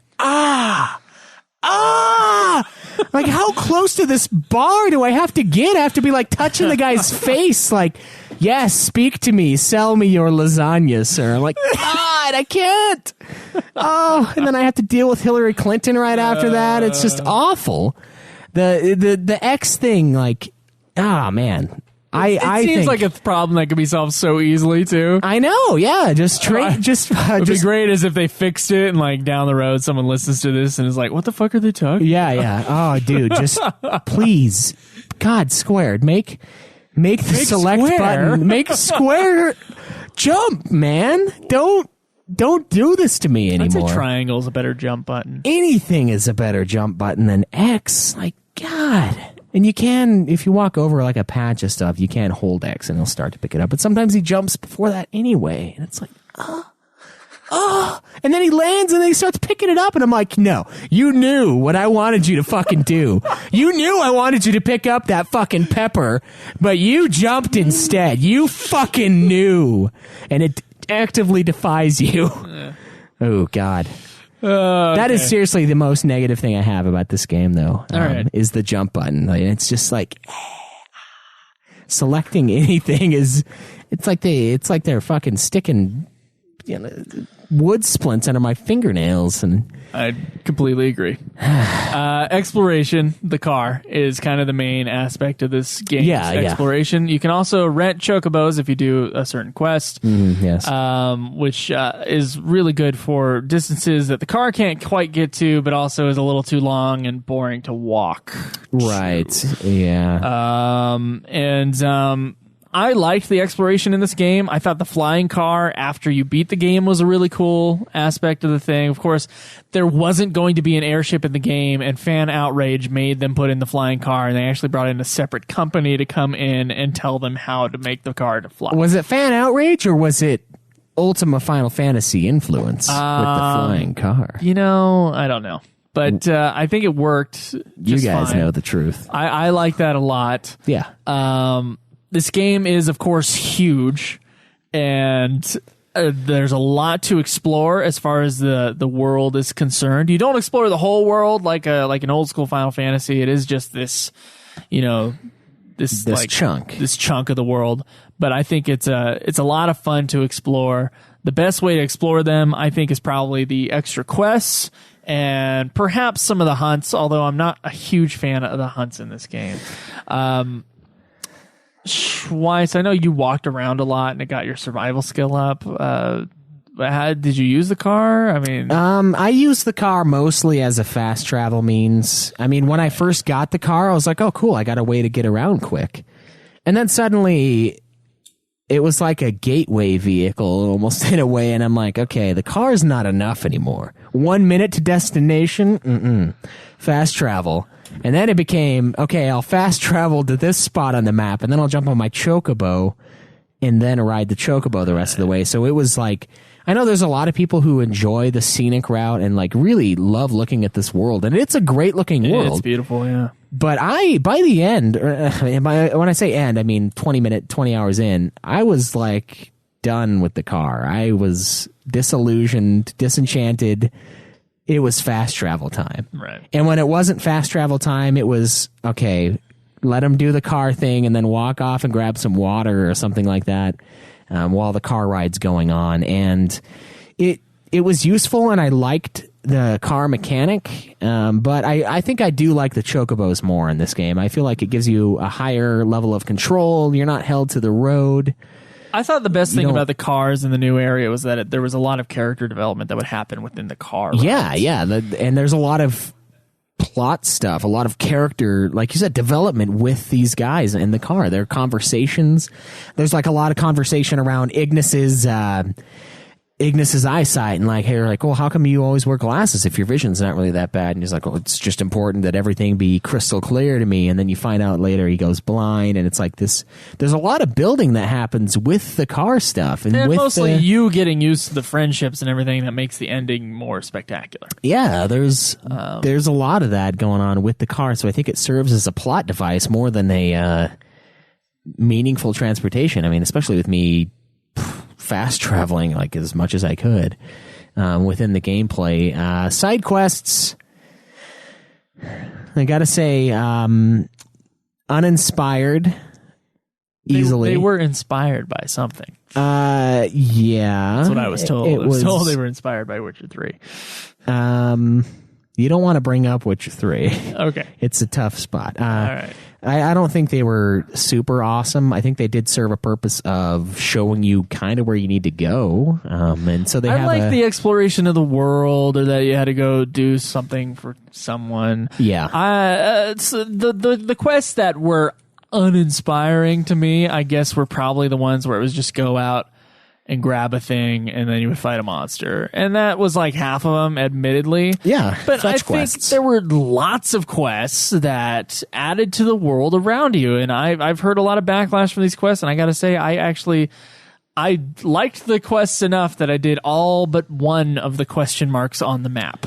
Yeah. So, and that was a fucking fish, which I'm sure we'll get into in a second. But I enjoyed the quest. I thought there was a lot of cool little characters that you would meet, and I'm not counting the hunts as part of that, but I liked the quests. I liked them a lot. I like going up the volcano and doing shit, and like I just dug it. Yeah, I dug it. Dude, I can't share the feeling towards it. They felt like filler to the first degree in a lot of ways, and I mean, it's useful filler in the way that you get a lot of XP. And you kind of get to go to new places. It sort of kind of holds your hand to get to the Armigers in a lot of ways. That's where most of them are located, like around those areas. Rock of Ravito, there's a fucking Armiger up there. You go up there because of a quest. There's one that's kind of fucking hidden. I had to go up a mountain like 3 times. Yeah, that's the one, I think. The lava mountain. Yeah. No, I fucking missed it too. Little hole in the wall? Yeah, I got up there the second time and I was like, Well, I went up the first time and that it was in the night. So I just did not see it. Oh, yeah. Oh, Jesus. And when you're trying to do the photo quests and it's like, come back when it's daylight. And I'm like, oh, man. Yeah, and I'm like, I can't. The first time I was like, fuck you. I was like, take a nighttime photo, do long exposure, you fucking idiot Prompto. Just do it. It'll be great. He's an Instagram photographer. It's fucking lava, man. It should be able to expose properly on a digital camera. I know. Just let oh my God. The fat guy from Lost. By the way. The fat guy from Lost will be fine with whatever you give him. You're the fucking king. I'm mad at that Honest Game trailer for taking my goddamn jokes, by the way. Yeah. Yeah, the fucking Forrest Whitaker joke I made. I swear to God, that's on the show. Yeah. And he fucking took it from me. Yeah. Well, and the side quests, I hated them in the beginning, and I only sort of am okay with them now. I'm never going to do them again, though. And that's why I know I'm not super inspired, because I know every time I go play Elder Scrolls, I'm going to do the fucking side quests, because that's the thing. I don't think I would ever do them again either, to be honest, just because I felt like, look, a big part of this was like, I want to get 15 done and do everything that I want to do in the game. Right. And I feel like I did that. There are still some things I haven't done, obviously. Well, of course, yeah. Shit, I haven't And if I were to play 15 again, I would use my old save and just play the hell out of the story over again. Would you ever consider doing the level 1 thing just as a challenge run? Nope. See, I would consider it just because like gives it a purpose to go through it again. But I will never touch these side quests again in my life. There's no fucking way. Okay. I don't feel. They give you some pretty good items. You get a lot of gil. I guess they weren't good enough for me to not say one and done. But I enjoyed that I did them. And one thing I'll also comment is the hunts. I'm kind of mixed on the hunts in this game as well. As you guys know, with me being such a big fan of Final Fantasy 12, hunts are a fucking thing. Like, I love doing hunts. Like, the idea... Did you like the hunts in 13? Yeah, I did. I didn't like them as much as the ones in 12. I felt like they were lazy. Okay. But the ones in 15, I feel like... They're slightly harder normal guys. Yeah, 13's makes these ones look super lazy. You can only select one of them at a time. That is the worst thing in the game. But you know what? The big reason why they do that is because... one area's hunts will have them all in the same fucking spot. So it's like, it is as if they put it in to be solely filler. Stupid. And that's how I feel about the side quests too. Like, they're like, how can we make this 15-hour game 100 hours? And it's like, hunts. Let's have slightly harder normal enemies in the areas and let you go up against them. Now, what I will say is there are some amazing hunts in this game, like the zoo hunt, the behemoth hunt, the Deadshot one, or Deadeye, whatever the fuck it is, Deadeye, right? Not everything about Adamantoise besides the actual fight was great. Yeah, the lead up to Adamantoise, lots of fun. Like, those big hunts, I love.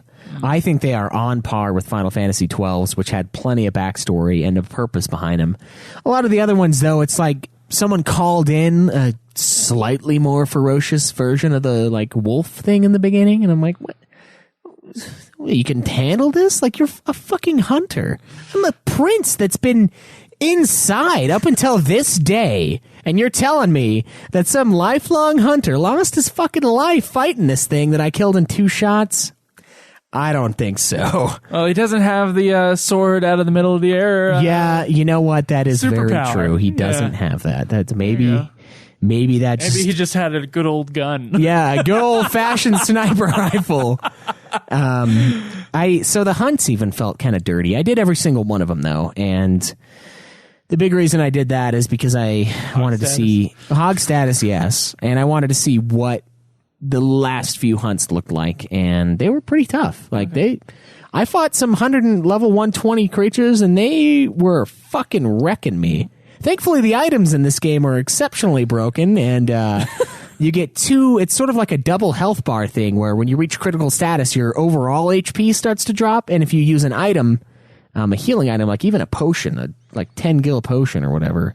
I don't know. I'm so out of touch. I don't even know how much a gallon of potion costs. But you use one of those and it brings you back up to your second bar, which once the first bar goes down, once your HP reaches critical status, it starts to like tick.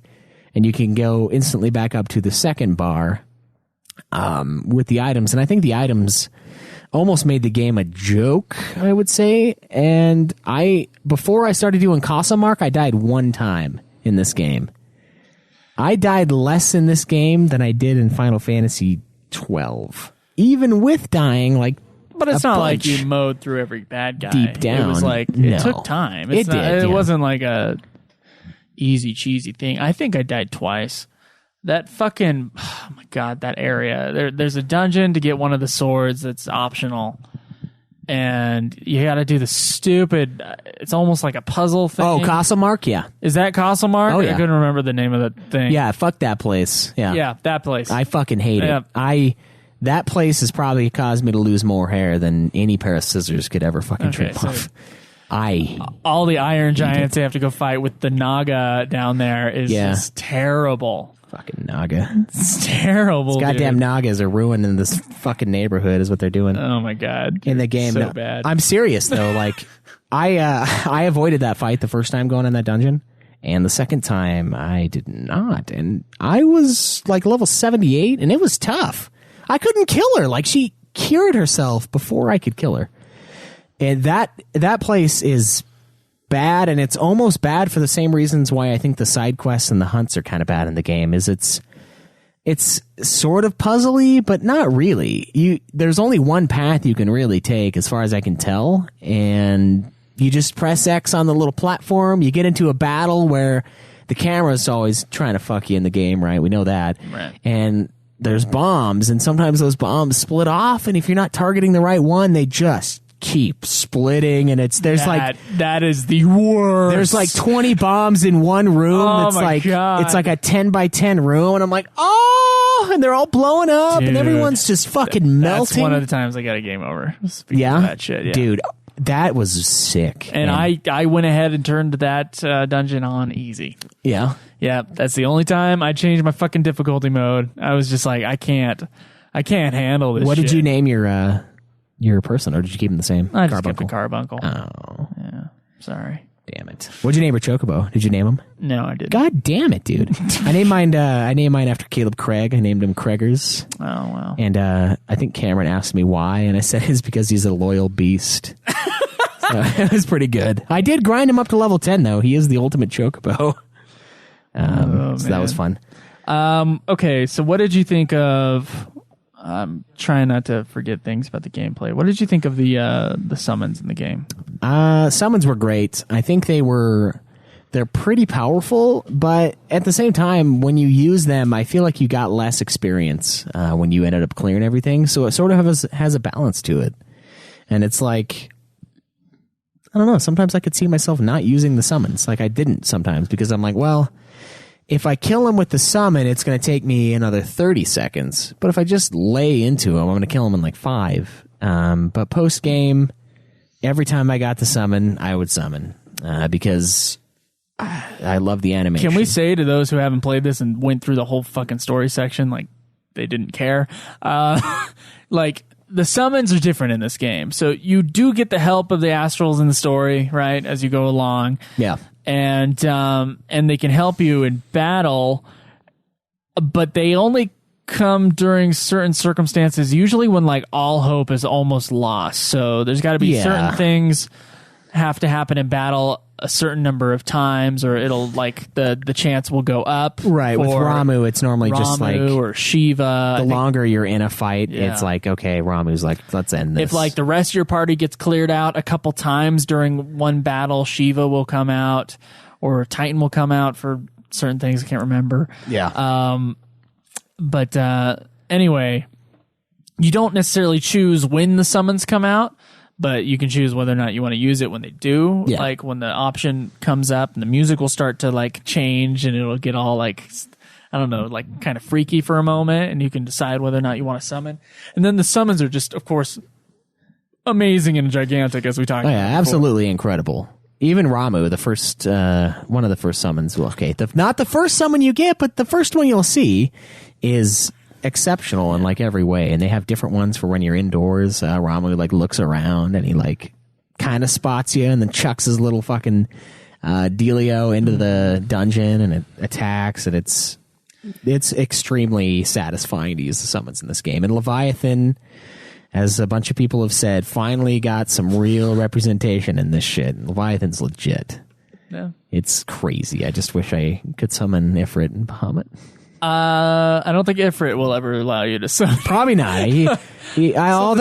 Although you sort of, I don't know, maybe you will be able to, because Leviathan wasn't Ifrit in chains. Leviathan wasn't necessarily pro Noctis in the beginning either. You just kind of bent her to your will.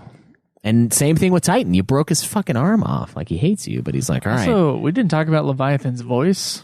Freaky. Yeah, no, and they actually, before a patch, Bahamut's voice is that way too. It was that weird god language, and I actually kind of like it. They changed it? Yeah, they changed it because it was apparently it was like overwhelming because it started saying the same things over again, because Bahamut has a lot of dialogue. Okay. So people were like, no, and it was a lot of story stuff. Okay, but I liked that. I liked that element where they're speaking like in the god language. Crazy sound design. Anyway, yeah. I think Schweiss. I know I'm full of hyperbole tonight. I think this is the best utilization of summons in any Final Fantasy game. All right, I agree. I think. Oh, you agree? that was a very sudden. Yeah, I agree. Yeah, probably the best utilization of any summons in Final Fantasy games. Here's my problem with Final Fantasy games and the summons, and the reason I haven't used them. We've talked about this on the show before. Yeah. You get a summon at a certain level, and although there are some games like 10 and 8 where you can like boost the summon's power, you don't want to go through that whole entire thing and use them as like a mainstay in your battle system just because it's not fun anymore when you have to see the animation over and over again if you spam them like I did as a kid playing FF8. Yeah, when we were fucking losers. Yeah. Boost button. And so my general feeling through especially this playthrough of the entire series is I'm just going to worry about brutal attacking. If I need to use magic, I'll use magic. Yeah.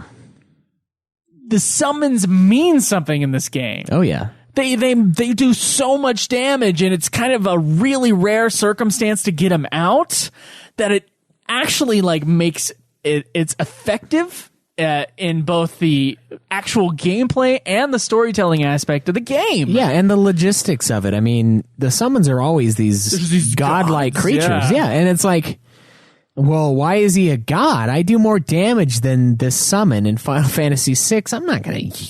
Yeah, what kind of god is this? Like, he's a fucking gimp. And in this game, they do a great execution of it. And it's not completely overpowered because it doesn't always kill things. I got Shiva against Adamantoise. That didn't fucking kill him.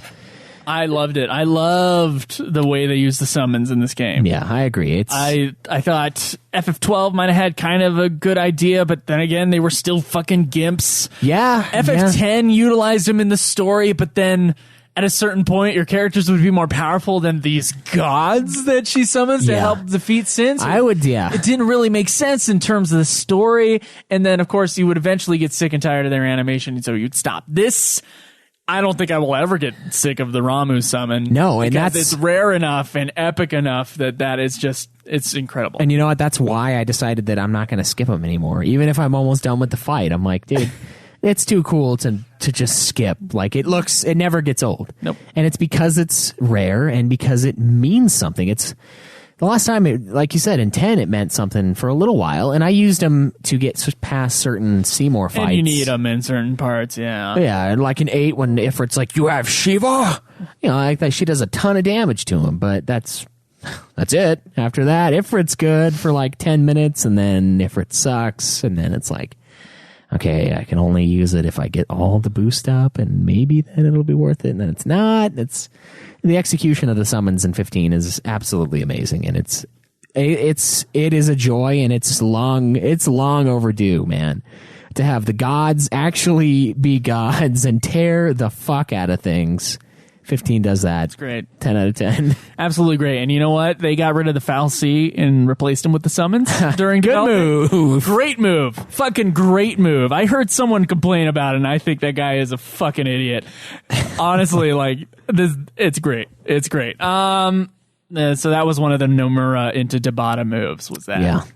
And this is the best utilization of the summons I've ever seen. I agree. One other thing we definitely need to touch on. We need to talk about fishing, and we need to talk about the super boss Adamantoise.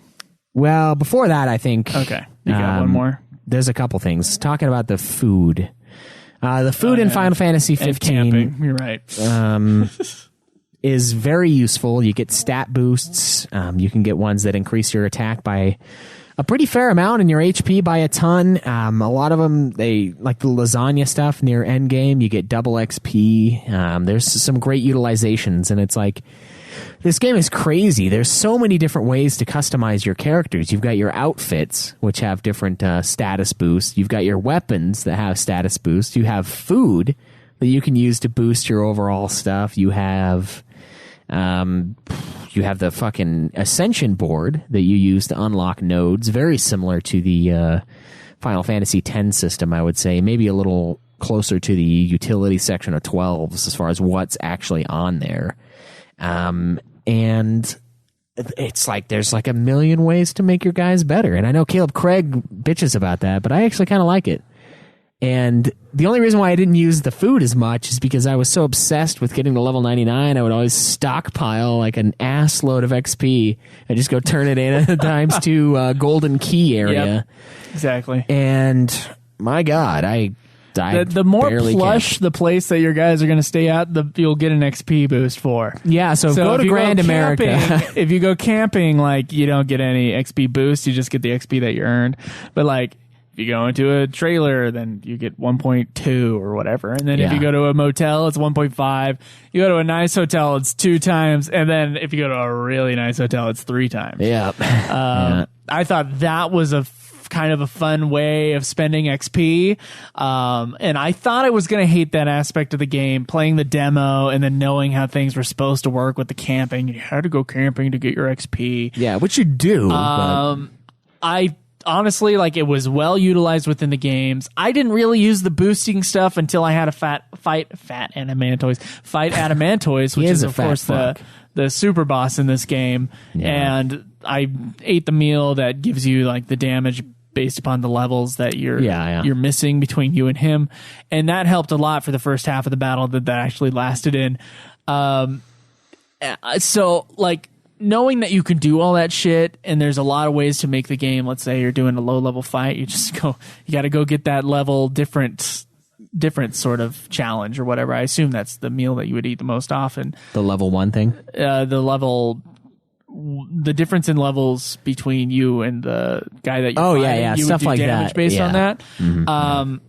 I think that would probably be the most utilized one. Of course, there's probably others that I don't know about. There's a shitload of recipes in this game. Ignis just randomly goes, "I've created a new recipe," or something like that. Yeah. Whenever he comes across a new thing that you eat at a restaurant, or if you get the ingredients for something. The guy's an asshole sometimes. He's like, this dude creates this nice family tradition meal. Like, it's passed down. This recipe's passed down generation after generation, and this British dickhole just comes in and, like, he's like sitting there looking at it, copying down all the stuff, and the guy's like, this is my famous plate. Like, you're gonna put me out of business, dude.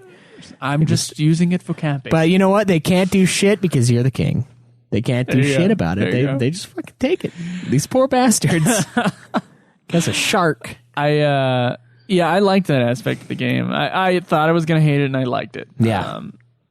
I don't know. And it makes sense. I mean, resting to gain get stronger. It made XP grinding not something that made me want to shoot myself in the head, because it gamified that sort of bit of it. And also the idea of, like, stockpiling, and then, like, the joy that you feel when you go to the double XP hotel, and it's just you just watch it build, and you're like, oh, it feels so good, dude. It's great. I think that it's a really good aspect of the game. I like that. What did you think about the Ascension board? Did you dig that? Did you do any AP grinding to fill it? I didn't do AP grinding. I just kind of let AP stuff develop naturally, and I got a lot of AP anyway that way. Yeah. It's cool that a lot of the Ascension board was, like, building more Ascension points so you can get certain moves in combat. Yeah. Or, certain other extra boosts, like extra accessories you can add on to your guys. I liked the Ascension board. I thought it was another cool aspect of kind of, like, customizing your characters. Yeah. And it wasn't confusing customization like Parasite Eve. It was, like, really well thought out. I think very good customization. Yeah, and breaking the damage limit was pretty exciting. I was able to do 99,999 damage with Gladiolus's Impulse move, the one that sends out the wave of energy. So I was doing 100,000 damage to everything that it touched. And I'm going to put up a YouTube video of of doing AP grinding. I'm sure you guys already know how to do it, but if you don't, I'm going to have one up there probably in the next month or so. I let one of my buddies at work borrow the game, so I won't be able to play in it. Okay. But there's some great ways to do that, and it makes a big difference. And I like the Ascension board. I do. I think some of the stuff is kind of a little expensive when I'm spending 1,000 AP to break damage limit, but it is a big deal. It goes from me doing 4 9s to 5 9s, which is only one more digit, but that's a lot of times. It's a lot of fucking damage we're pulling out here. So I think it kind of works. And I want to talk about 2 things. Okay. Okay. Well, fishing. Schweiss, I don't dig fishing in video games. Not a big fisherman myself in real life. Yeah. I think it's probably the most waste of time thing, and I only did it so that I would get the level 10 thing, so that I would get the platinum, which I got my very first platinum I've ever received. on this game. And it was well before like all the stuff had been cleared. That's kind of crazy for a platinum. Yeah, it is. It's like, wow, I still have 60 hours of gameplay. There is a super boss fish that I was not able to catch. There was another fish I didn't even try to catch, but I did try to catch a couple of really hard fish. And it was interesting getting new fish, but what I always found was that I was in areas that you would just eventually start catching the same thing over and over again, and like there's still so many fish left on the board. I'm like, where the fuck are the other fich? Yeah.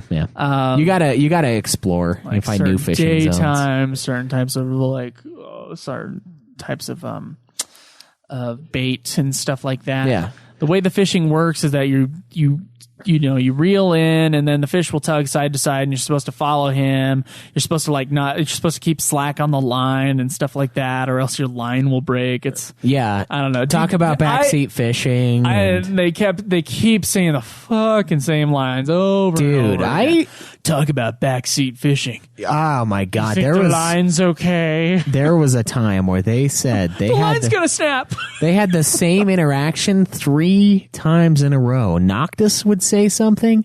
No. Gladiolus said something. Noctis would say, talk about backseat fishing. I'd reel it in. I cast out. Gladiolus says the same thing. Noctis says, talk about backseat fishing. And then, like, by this point, I've not blinked for the last, 2 minutes. And then Chinese water torture. It says it again. And then suddenly all I hear is, this high-pitched. Then my vision just gets super tunnely, and I just start falling through this chasm of insanity, and I'm like, I have to turn the volume off. I have to turn the volume off in a Final Fantasy game. I do think the fishing was pretty well done, though. I mean, they put a lot of detail in it with the certain fish come out at night, certain come out during the day. You have to have certain bait for some of the different fish. I mean, you might not be the biggest fan of the minigame. I thought it was pretty fun. I wish I wouldn't have grounded out in the beginning because there's way more interesting fish to catch elsewhere. But I think they put a lot of work into that. I think it works personally because of those reasons. Like there's certain challenge fish that you have to take out, or if you want to. And I enjoyed it. I thought it was fun. It was relaxing, and I thought it was an okay way to grind AP until I found the truth. All right. What do you think overall of the fishing? Not big? I am not a big fan of things in games that don't have a purpose. But you use them for food, though. You get some pretty good recipes. At least with the extra quests, I get to go explore new areas. It's also the same reason I didn't do all the hunts, is because I'm like, fuck, I've already explored this area. I don't need to do the hunts. Yeah, that's fair. So I'm not getting anything from it. I guess not anything that's super worthwhile. I don't know. I didn't dig the fishing. I'm glad it's there, though. I'm glad it's there for the player who wants to do that. But personally, for me, I'm like, Jesus Christ, why is this a trophy? Oh my God, dude. In the chat, Wendy 1 says she did a level 1 run, and she saved all of her XP from the beginning to Altissia, and she went from level 1 to level 84. Oh my God, in one go. Amazing. Can you imagine watching that thing? Just yeah, I would also come. I would too. Each time it leveled. Every 10 levels. I do think it was a great fishing minigame, but... Okay. Yeah. Let's... I just have my note here that says Super Boss. Adamant Toys, which is required for the platinum of the game, so I did play it. And it's a hunt that you can do if you return to the past using Umbra from Chapter 13 onward. Right. And all they're saying is like, oh, these earthquakes are happening. What is it? And then you find out it's this giant turtle thing. Yeah, and it's cool because... like the mountain. Yeah, you gather information from all the people you've been doing these shitty side quests for. And I thought that part was kind of cool. You group up all the people and you're like, hey, guys, they're like, here's what we know. We're rooting for you kind of a thing. And it was almost like everyone got together and cheered you on, even though you're already dead. And so this mountain turtle... he is a shitload of HP. Yeah, he's huge. He took me about 2 hours to fell. How long did it take you? 50 minutes, I think. 50 minutes, okay. Yeah. Now remember when Square Enix told us that there was going to be Super Boss, it was going to take us days to kill. They totally meant in-game days. So yeah. the night-day cycle in the game. They meant which in-game it days. took a couple days. And they meant in-game days if you're that fucking gimp who was demoing the Titan fight at E3. You remember watching that? No, I didn't watch that. You guys just complained about it. I was looking at it and I was like, God, this guy sucks ass at this fucking game. Yeah. Like, they just go out and like fucking pick a dude in the crowd and be like, all right, come on up. So I thought the concept of the boss was cool. I thought the boss looked cool. There was some cool stuff with the parrying. Oh, yeah. Where you would parry the boss and then there'd be like this Michael Bay-esque like free fall down and you would like do some massive damage. I mean, not really that much compared to his HP, but you would do a lot of damage. Yeah, yeah. And for a game that does huge fights really well, this is the worst fight I have ever played in, I think, any of the Final Fantasy games. The camera just goes straight for the camera that's like, I can't go through a wall. The camera goes straight through the guy. Yeah. It's confusing as fuck because the guy, I guess he's like too big for what they programmed in the game. There's and they just and they just published the game knowing that this was a buggy, terrible fight. It is, and it's kind of nonsensical in a lot of ways. It makes sense to do more damage to its head, right?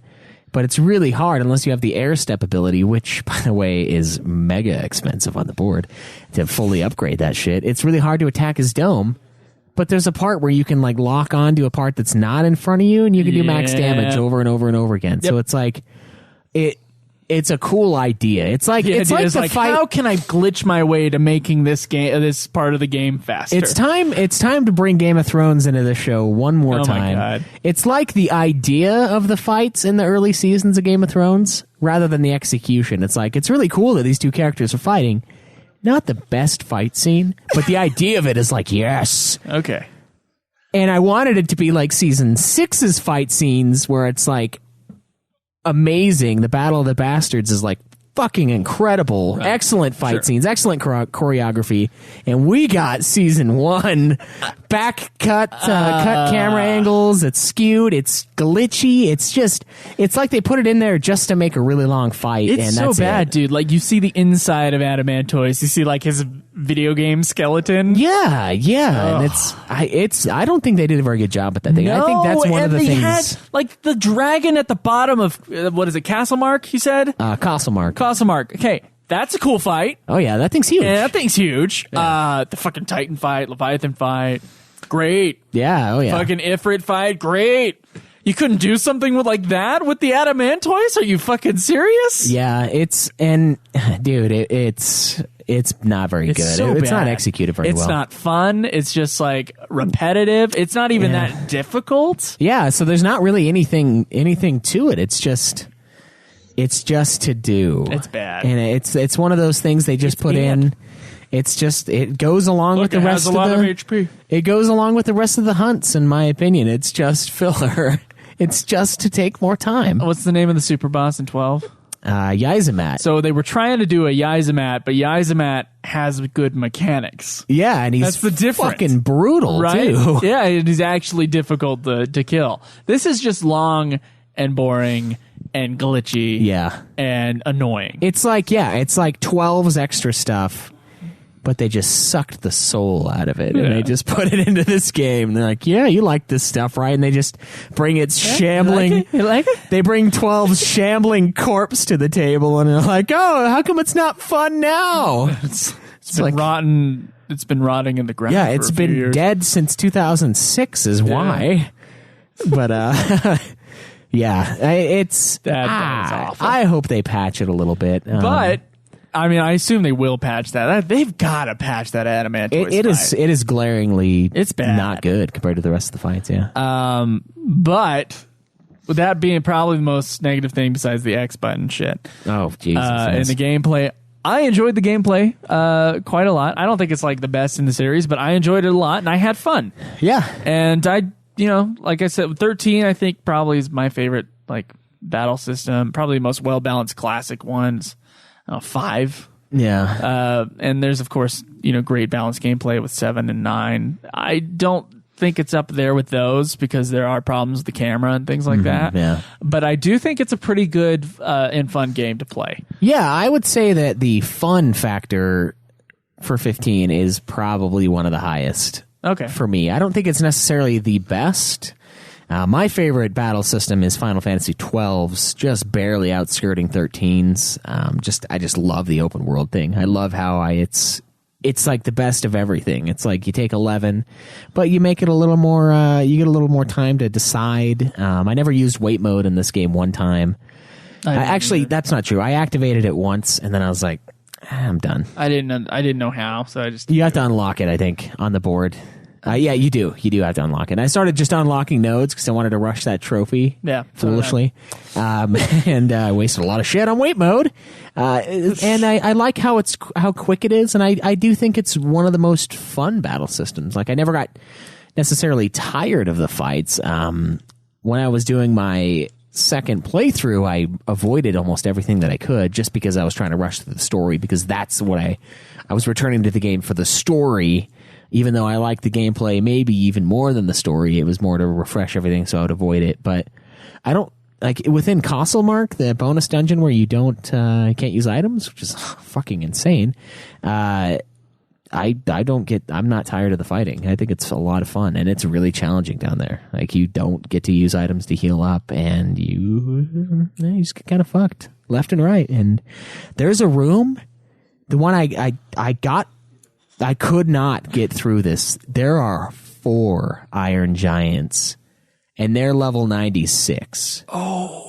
4, dude. It is disgusting.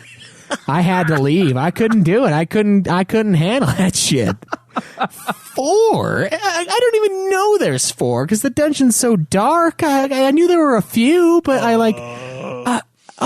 looked at the list online and I'm like, times 4? God, no wonder I'm getting wrecked. But I think the gameplay is solid. I don't like the side quests, but I do think the actual fighting mechanics, all of that is really well done. And I love the limit breaks, the techniques. I love the customization you have. You got a bunch of different levels. You can level those up. There's just tons of areas, tons of ways to improve your characters. It is very much a heavy RPG style to it. Because of that, you've got the food, you've got the equipment, you've got the clothes, you've got the fucking board. Like there's so many different ways you can play this game.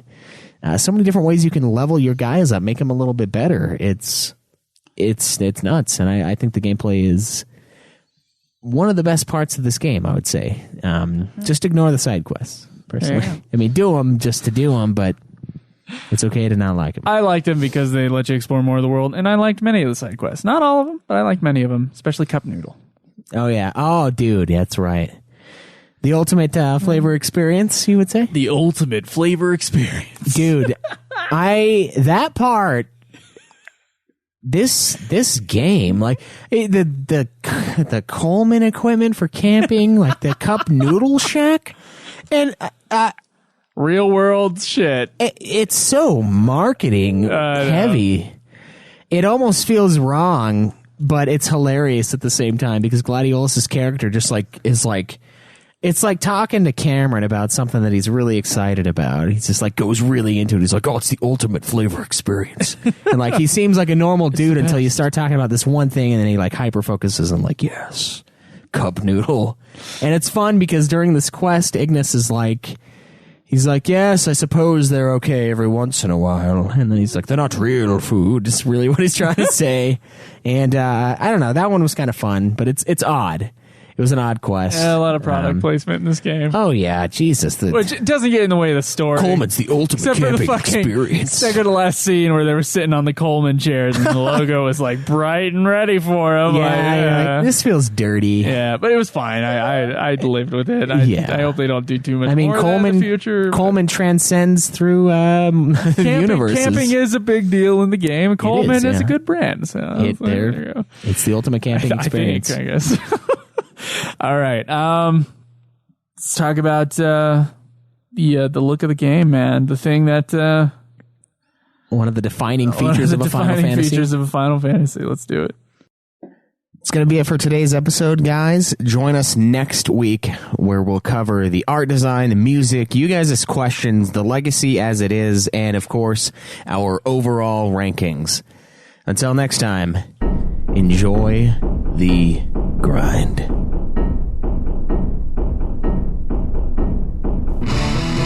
This has been another production of Ultima Final Fantasy, the Ultimate Final Fantasy Podcast. The show was produced by Joseph DeGollier and Caleb Schweiss, with music and editing by Joseph DeGollier, parodies and clips from their respective authors, of course.